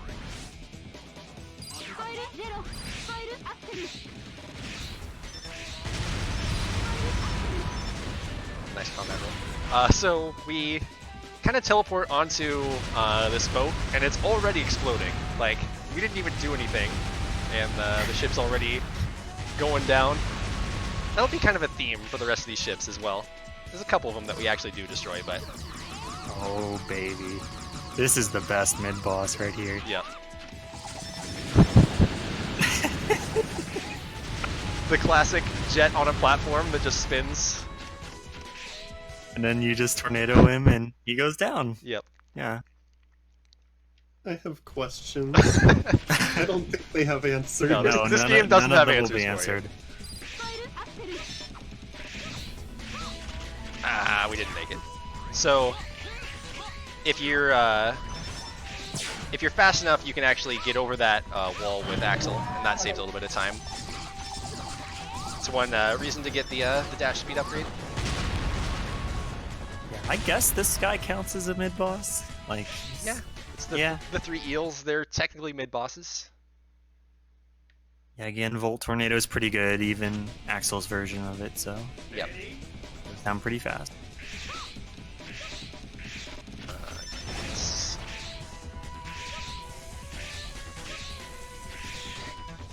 Alright, and then... This guy's a little weird. This mid-boss, I should say. There's a lot of mid-bosses in this stage. We want to let them turn twice. That's twice, and then we break as many as we can here. Swap to Tornado and get... I don't think that's going to hit. No, it's off-center. So I'm going to let him turn... I think 3 times? Yeah, as soon as you break one of his guns, that's when he sort of locks himself into the phase where he throws fire at you. So you want to try to minimize those as much as possible, because that's when he won't be turning, so you could shoot more guns when he's doing. Yeah. So as few of those phases as possible is good, but it does take a little bit of setup to do that. If you get the tornado attack on one of the far cannons, you can actually get him in like 2 less turns. So, just unfortunate that I fired it the wrong way. Which, it's hard to fire in the correct direction in 3D space when you don't have a lock on.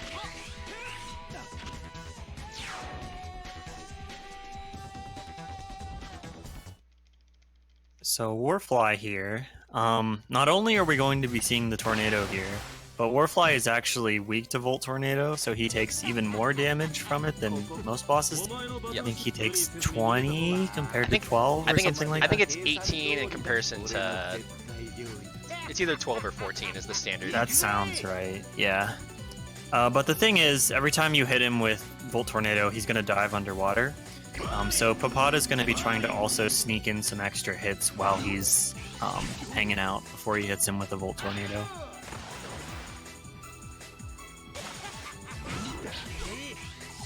That's good. I want to get 3 of these double hits. The standing special attack that we are using is actually the weapon that we get from Gungaroo as well. So, once again, just showing the power of those 2 weapons. Yeah, nice pattern there. Yeah, pretty solid. Warfly can be a jerk sometimes if he really feels like it, Yeah, but that was a pretty generous one. He can just spin his spear like right when he lands, and if you aren't using a Rising Tornado Slash against him as he's doing that, then you will not hit him.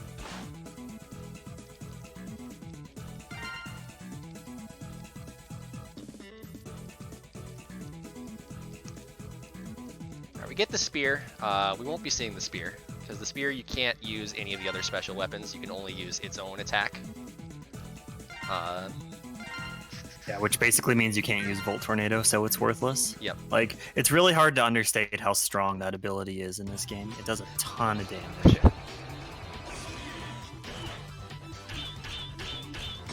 Alright, if we were playing on English, this would be everyone else's favorite, Maverick.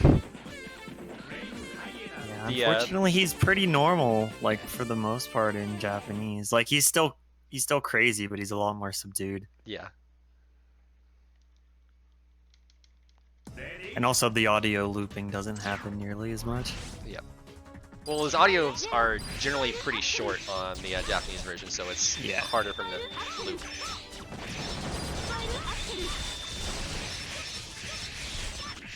Alright, so this first part is kind of similar to Stone Kong stage, where you have like this 2D side-scrolling thing, and you have a lot of enemies that you have to choose to either kill or roll through or take a damage boost. You also have some time bombs to watch out for, but we should be going fast enough that time bomb shouldn't be an issue. Swap to water gun, which is actually a really good weapon. It's just overshadowed by everything else. Yeah.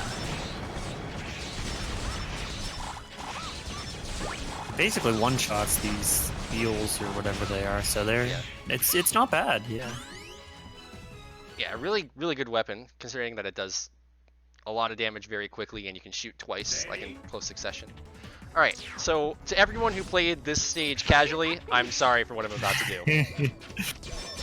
Yeah, so this is the only time you'll be seeing copy shot. Hold the button. Papa's going to be using it to mimic one of these hover flyer guys and just fly across the stage instead. And as long as you remember to hold the button, then you won't die in the lava.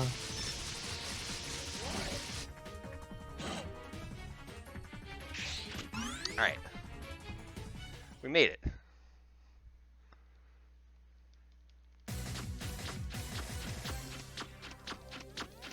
Yeah, that room becomes pretty trivial. It's a really hard and awkward room to do normally. There's a bunch of like large enemies and eel mini-boss type enemies.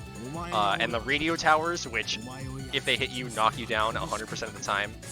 So, just really nice to be able to... Very fun.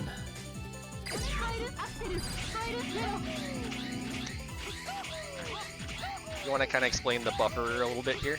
Yeah, so you see Heinard's big mechanoid in the background. It will walk around the platform, and here you see it's turning. The reason Papad is not jumping on it immediately is because you don't really want to be on it while it's turning, because if you get knocked down and the thing turns, it'll just not take you with it. It'll just toss you right off into the lava. So you want to wait until he turns a corner, and then jump up and do this until he's dead.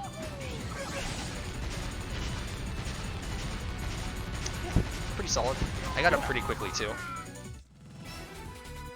This fight will never not be funny to me, because like there's this whole like elaborate thing, like you're supposed to shoot the legs and bring it down and then fight him on the back, but you just don't do any of that. You just walk up to him and Volt Tornado. Yeah, like if you so he has the two clones of himself that don't take any damage, and if you destroy one, then he just instantly clones another one. So it's not even worth it trying to fight those, which makes the fight really confusing to start off, like if you don't know what's happening. Because there's these two copies of him that are just charging at you, and then you destroy them, and then there's more. But yeah, you climb up onto his back, and like then if you're in the middle of the back, then all three of them kind of circle around you and kind of do the burn to the ground attack at you repeatedly, and you just kind of have to figure out which one is the real one and attack him. But yeah, if you're on the neck, then he just stays up on the head, and you get to just kill him and only have to deal with the missiles, and that's by far the missiles are supposed to be a deterrent, I think, but like they really aren't, because they don't do that much damage. No, so. not at all. Also, bitrate the stage. I apologize. This stage is kind of unique in it has kind of the upside down flippy segments here, but instead of like keeping your perspective normal and having the stage flip upside down, it flips your perspective as well. You'll see a bit of that here in the second half. It's really easy to get lost casually in this stage. But, like, because I know where to go, it ends up being very straightforward. Yeah, this stage can take forever casually, especially if you're trying to get all the Reploids in the armor capsule. But if you're just trying to get to the end, it goes pretty quickly.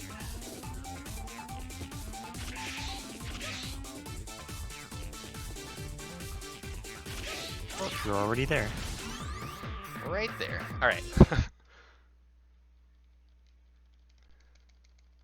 Who said bitrate the stage, but I wasn't expecting Rainbow Road bitrate.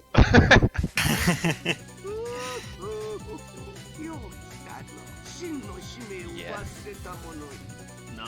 The stage is kind of notorious for eating up all of the bitrate. Alright, so we have Anteater here. He'll laugh at us a few times. The only thing we don't want to see from Anteater is him going to the other side of this little tube that we're on, because we can't go to the other side of the tube, and that means that we can't hit him. Yeah, so we're going to be using Tornado, which is notably not his weakness. His weakness is actually the wheel, which does 1 damage. It does him? 2. It does 2? 2 damage. Okay, sorry. My bad. Wait, compared to the 10 or 12 or whatever the Tornado does. No, come back! Come back! Come back! Oh no. Well, he's gone. Never coming back. Alright, there we go. Okay, he's back. He wasn't gone for too long. But yeah, the thing with wheel is it's supposed to slow him down, supposedly, so that he doesn't move as fast. But that's not really helpful. Yeah, especially when you consider he hits like a truck. Oh, nice camera. I think that's the first I've seen the camera go behind a thing there at the end. But yeah, like contact damage with Anteater is no joke. Like he can definitely like destroy you if you're not careful.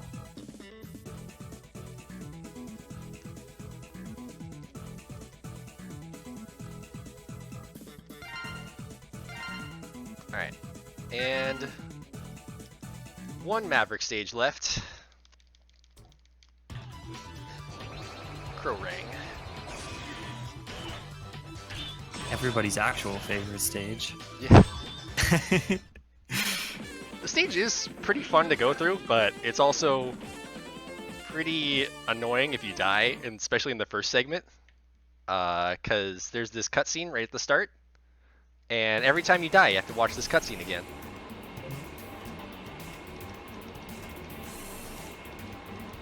And if you're playing this casually, you will die in this part. Like, there's really no way around it, so I hope you like that cutscene.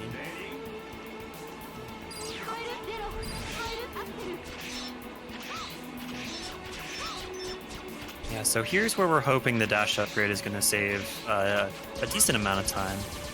One of these plane cycles here, you're going to try to catch a slightly earlier plane cycle than you would be able to with the regular dash.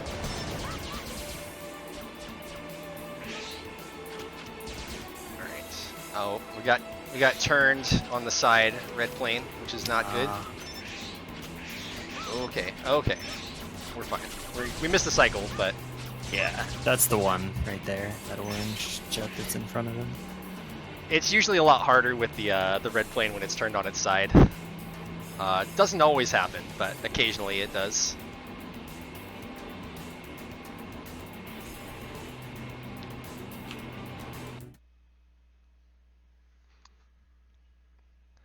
Alright, so then we go from the small planes to the big plane.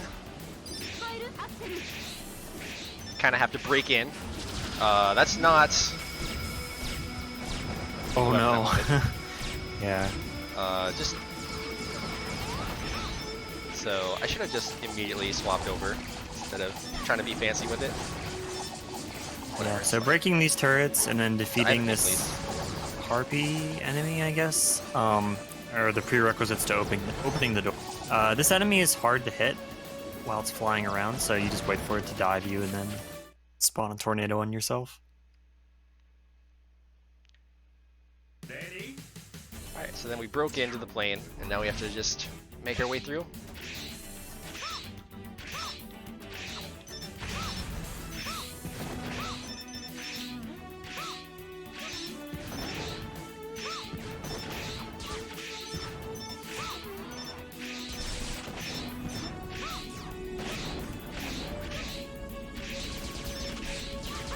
So a little shortcut here, just using Axel's hover to get around this part. Good. Didn't get knocked in.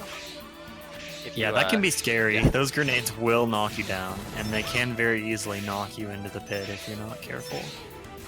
I tend to like fly a little bit back towards them in order to avoid being knocked down. Next thing we got Kurang here. Kurang is a 2D fight, but with 3D elements, so he kind of starts off in the background, and you have to kind of get him to come to your level. Yeah, by being off on the side here, you can sort of be on the same plane as him and be able to hit him, which is nice. But then the real DPS starts whenever he comes down to you here.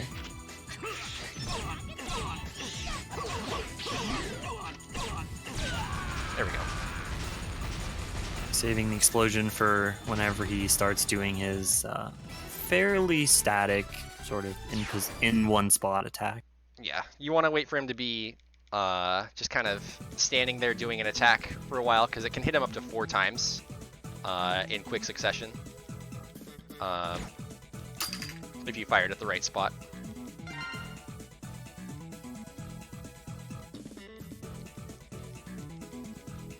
Unfortunately, I accidentally used an explosion earlier on one of the turrets, so I didn't get to use both explosions on her rank. That's fine. We'll see it again.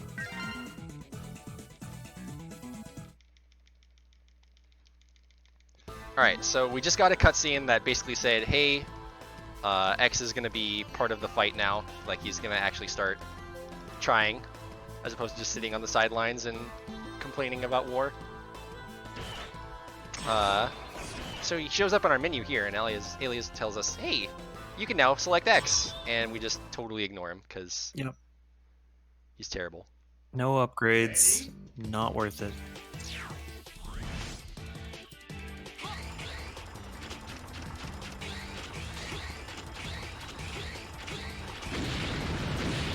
Alright, so this is an auto-scroller. If you remember the drill mini-bosses from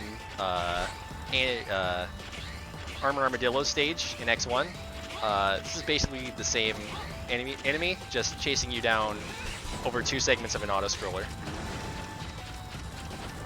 Yep. I like to showcase. Yeah, I like to showcase a lot of the special weapons here, just because there's not a lot else to do. Shoutouts to Wheel.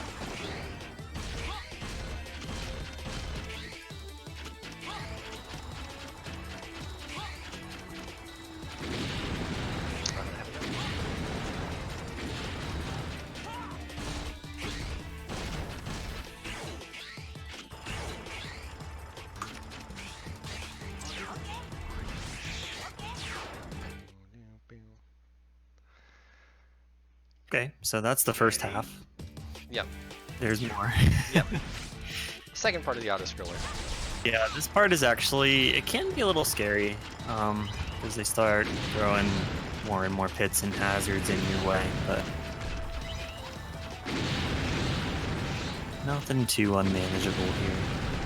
Yeah, shield used to be the worst weapon in the game, and then I found out that it one-shots these giant blocks, and I'm like, oh, that makes Wheel officially the worst weapon in the game again. Yep.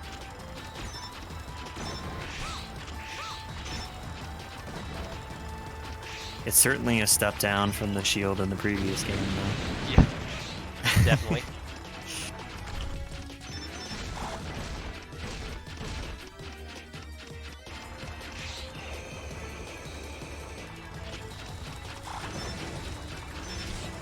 Did you grab the sub tank in Warfly? Yes. Okay. Yeah, so we got 1 sub tank. There is a free sub tank refill at the end of this stage, which is convenient to have.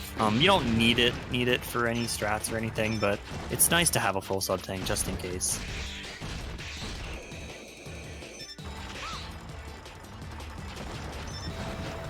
Alright, there's Wheel. There it is.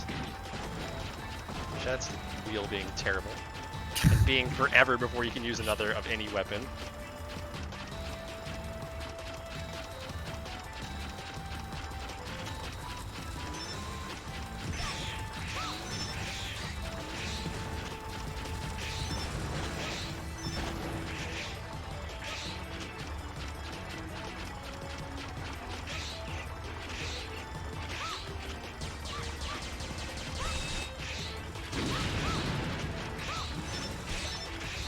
So we're almost at the end here. There's, I think, one more bend coming up, and then we'll be fighting Molbor. Alright, get our grenade launcher ready.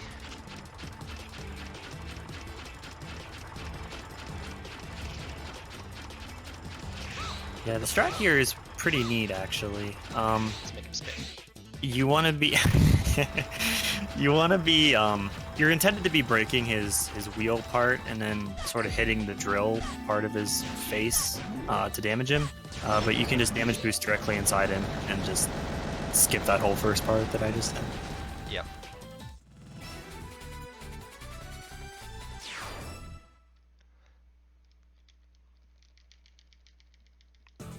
So we did pick up a large health refill there in that stage. Not only does it refill your health, it also fills an entire sub-tank. So it's pretty handy. Yeah, this game is very generous with health refills, thankfully, especially when you start getting to the end game. Hey, didn't we beat Sigma last time? Who's this guy in Times, the really. in the profile? It's Thanos, I think. He looks purple. Isn't that the professor? Oh. Could be.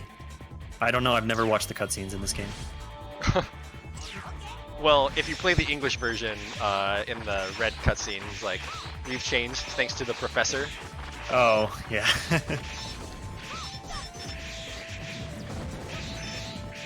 Alright. Yeah, so we got these big rocks that are back. You want to be either combat rolling through these or taking a damage boost, or both, usually. Both is the safest way to get you through.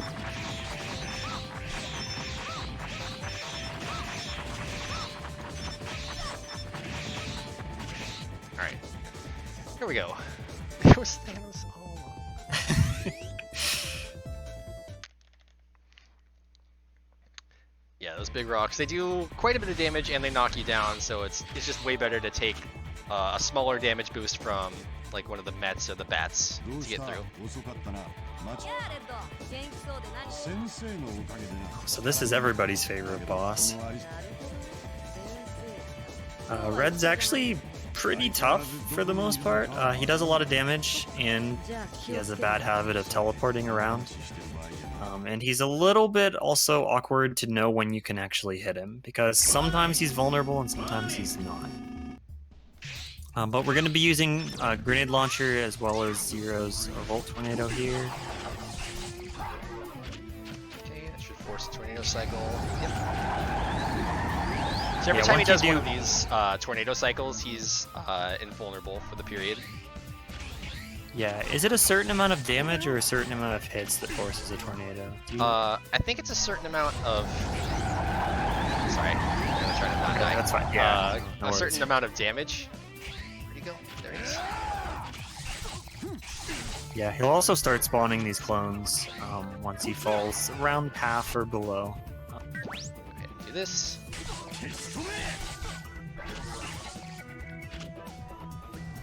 And then once he's in this phase, it's every 2 appearances that he does the tornado cycle again. There he is. Alright. That wasn't bad. Yeah, that's pretty good red. Dude can waste a bunch of time if he feels like it. Yep. Like, there's a lot of platforms for him to choose from. Yeah, he can just go from like the farthest platform away from you to the other farthest platform away. Alright, it doesn't really matter that we use our sub-tank because we get another refill right there. Fill up on Axel and our sub-tank. There's 2 paths here. You can go either the left path, which has some platforming and some other stuff going on, and it's just a lot slower. Or you can go this right path, where, if you remember the mech mech phase of Gungaroo, this is basically the same thing. You have to just destroy a certain number of mechs. I'm still sad they fixed this. Yeah. On the Japanese PS2 version, you can actually stand inside these teleporters, so you can literally just spawn camp these guys like right as they spawn. Fortunately, they're solid in the X collection port.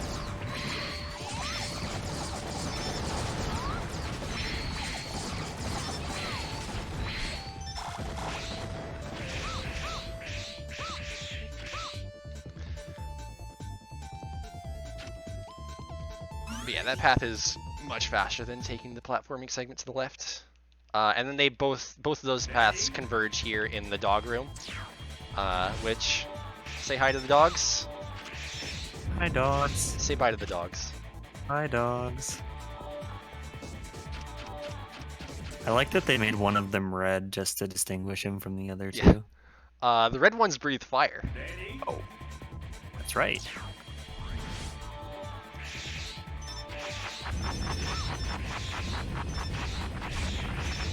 Yeah, so this room is a bit of a gauntlet. There's a lot of fire-breathing dogs. There's a lot of spikes, boulders with spikes on them. It can be scary.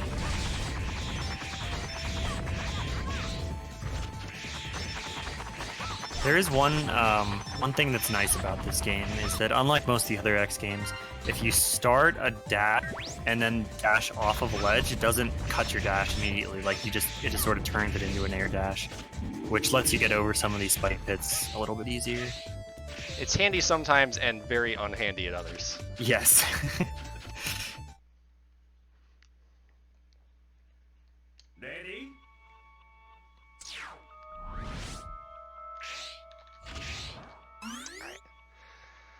Alright, so we're in the refights. Some of the refights will be a little bit different. A lot of them will be similar. All the refights have twice as much health as they did last time, though, so that'll be a little bit different.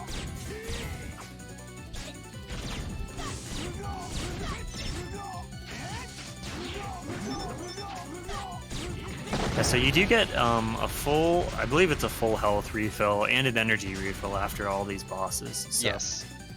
You can use your weapons a fair bit. I believe Papat's route is designed around minimizing the number of swaps you have to do between Axel and Zero. Is that right? Yeah. So I do Borski first, and then I go to Krorang after, just so I don't have to swap between again. And then I do all the Zero bosses. Yeah, because you want to take Zero into the final boss, so Axel first and then Zero makes sense.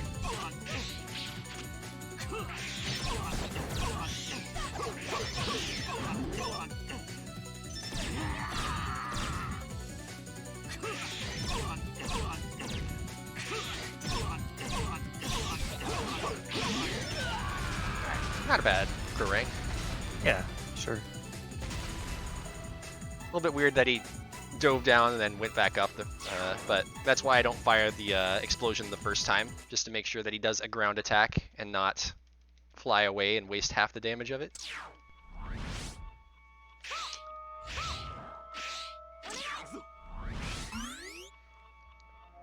Gosh, this refights room is so confusing, dude. Yeah. When I was first learning this game, I had to draw myself an MS Paint diagram and pull it up for my first couple runs, because I could not for the life of me remember where the capsules were. They're a little bit hidden to the sides.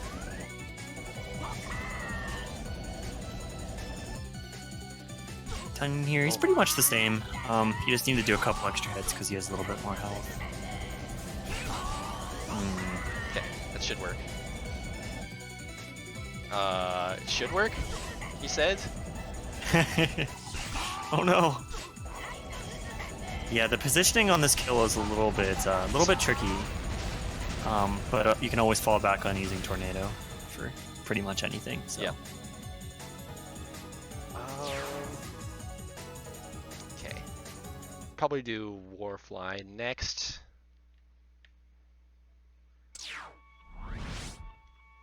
It'd be nice to be able to end one of these boss fights with fairly high health, because then I wouldn't have to worry about movement to get the health, since Heinard is a pretty simple fight. It doesn't take much health to kill him.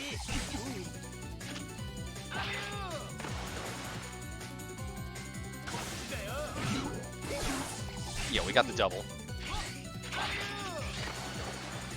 So if you hit Warfly at a very specific time in your Rising Tornado Slash, when he does the like the dash attack at you, it actually doesn't trigger his long iframes, and you still get the full damage out of it. So you can basically hit him twice. I think this is going to be enough health for Heinard. The missiles just do so little damage. Yeah.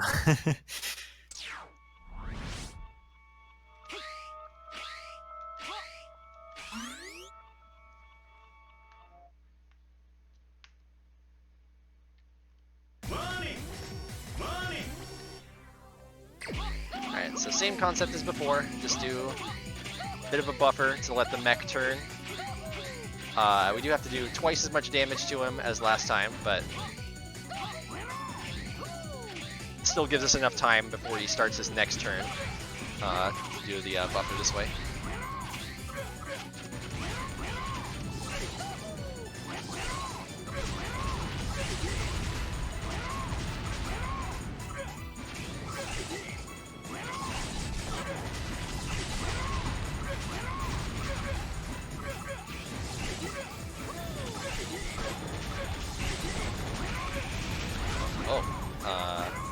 Didn't get knocked down when I thought I was going to. It's fine. Not dangerous. Yeah, this fight can be a little awkward sometimes, because the input for Tornado is to use your special button while you're dashing. So you do actually have to have some room to actually start a dash. You can't be like right pushed up against the neck of the giant mech. To note, if you're pushed up right next to the neck and your dash gets eaten, then you're going to get a wheel attack, and you're gonna have to wait for like 10 seconds for it to get off screen. Well, it does 1 damage. Yeah, it's not very good.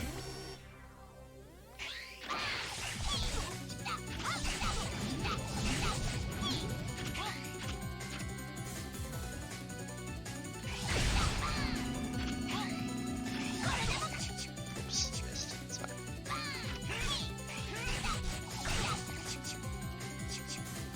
Would you say this is probably the hardest Street fight? Hardest one to do optimally, yes, for sure. Yeah, because Gungaroo he's so quick, and you really want to get those tornadoes if you can, but missing a tornado on Gungaroo feels really bad.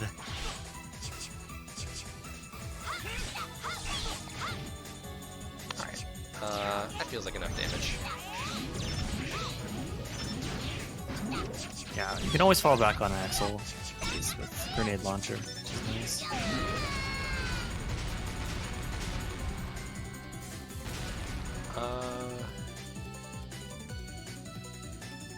Yeah, we're just gonna get the health.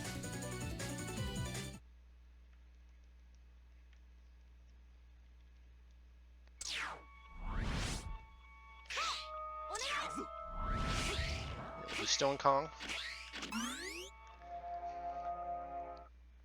So Stone Kong, we don't fight with his weakness, the explosion shot, because again, Tornado's just really good.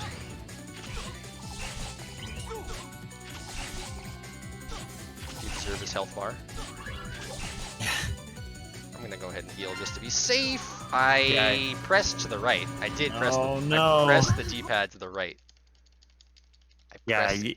His health bar gets destroyed, but so does yours, because Stone Kong does a lot of contact damage, so you really got to be careful with this fight.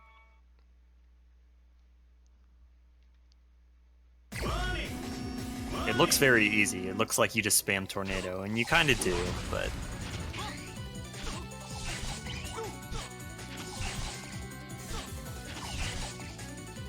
Alright. Be very careful to make sure that we actually get the...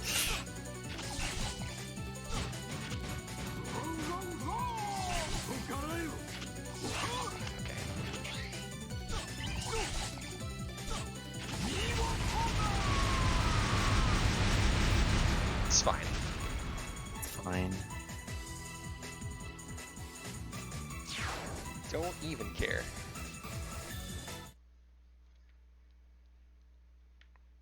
Alright, and then we just have Anteater left. So one thing we didn't mention about Anteater is if you hit him with the tornado attack and he goes into like his fast moving pattern immediately afterwards, it actually canceled out all of his iframes. And so you can double hit him, and then you can do that again, so you can triple hit him. I think the most I've done is a triple hit, but like that just double hit him there.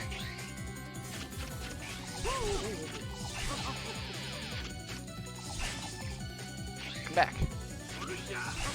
Okay, that hit him. Come back, please.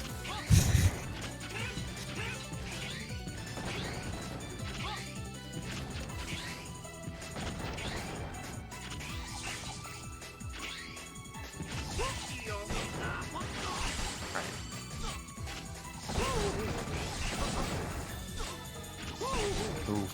Yeah. There we go.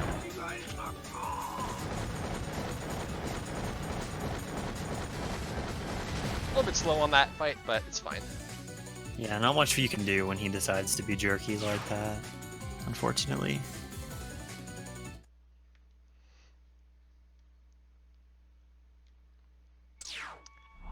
Alright, and so then we're just going to ignore the health and weapon energy because you automatically get a refill here going into the last cutscene. So you don't need them. Off to fight the final boss. Is Thanos, right? Is that what we said? Yeah, it was Thanos. The professor. Oh my god, it was it's Sigma. Sigma the whole time. Can you believe it? I can't. That's right, folks. It was Sigma. He'll come back again and again.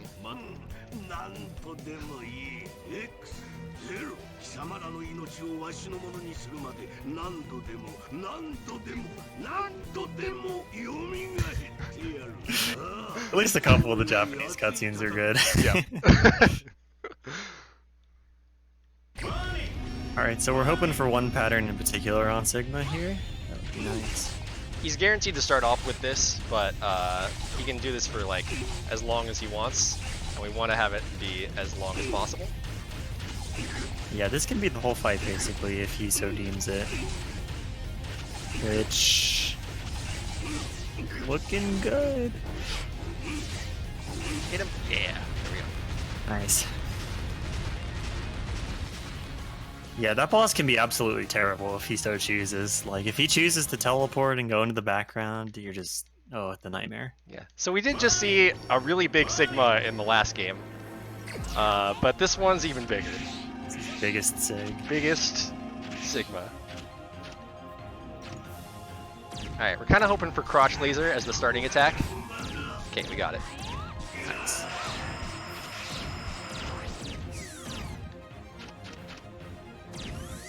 Oh. Green balls. So when he's out here, you just can't do anything to him. Yeah, there are some safe spots in this fight. Like, for example, this spot here is safe from the green balls. That spot right there is safe from being punched. But they are kind of mutually exclusive. So, like, if you're trying to stand in the first safe spot and you get punched, you're probably going to die. Thankfully, a punch is a really good opportunity to use explosion. Yep. And here comes the giant.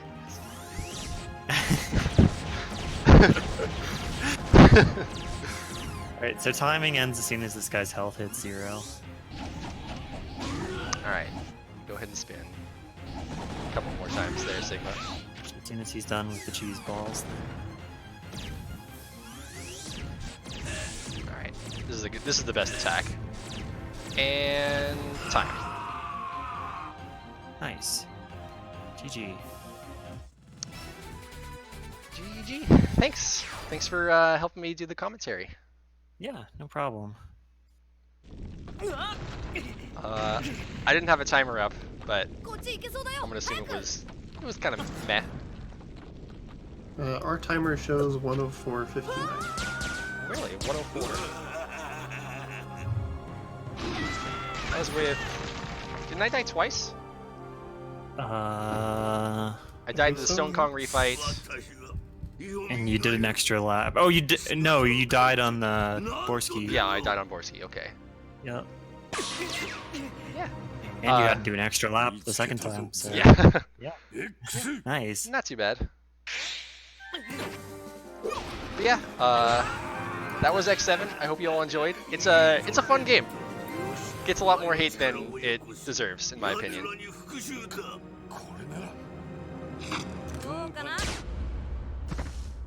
you have any shoutouts before we start wrapping up? Just shoutouts to the Mega Man community again and the Mega Man leaderboards. Great community, great leaderboard. really welcoming. If you want to learn some Mega Man games, that's a great spot to go. You got anything, Orsa? Nope. Just the relay coming up, which I assume you guys are going to plug. Oh yeah, for sure. All right, cool. Yeah, I'm all good then. All right, so we'll start wrapping up. I'd just like to say thanks to everybody who was on today. That's Orsa, Cab, Luis Miguel, for running these games for us today. We do have a few things to go over real quick. Friday at 1 p.m. Eastern, we've got the Ape Escape Trifecta. On Saturday, we've got the Mega Man Classic Relay Final. It's going to be Saturday at 11 a.m. You can find more information about that at joka.com/Megamay. If you go to !Megamay in chat, it has a link there for you as well. Tree Fort on Sunday is going to be the Sparks Fan Club. That'll be at 3 p.m. If you have not familiar with Tree Fort, we do themed shows where all the speedruns are within a theme. And besides that, there's some upcoming dates for SGDQ, including this is the last day for offsite volunteer submissions. So if you go to gamesdonequick.com, all the links for that and dates are on the left. But just want to thank everybody for tuning in once more, and remind you that Hotfix is funded in part thanks to subscriptions. We would appreciate it if you considered subscribing to support future broadcasts. But with that, we're going to toss you over to a Ape Escape speedrunner at the moment. Make sure you tune in on Friday for the Ape Escape Trifecta, and you can get a bit of a sneak peek over there. We'll catch you on Friday at 1.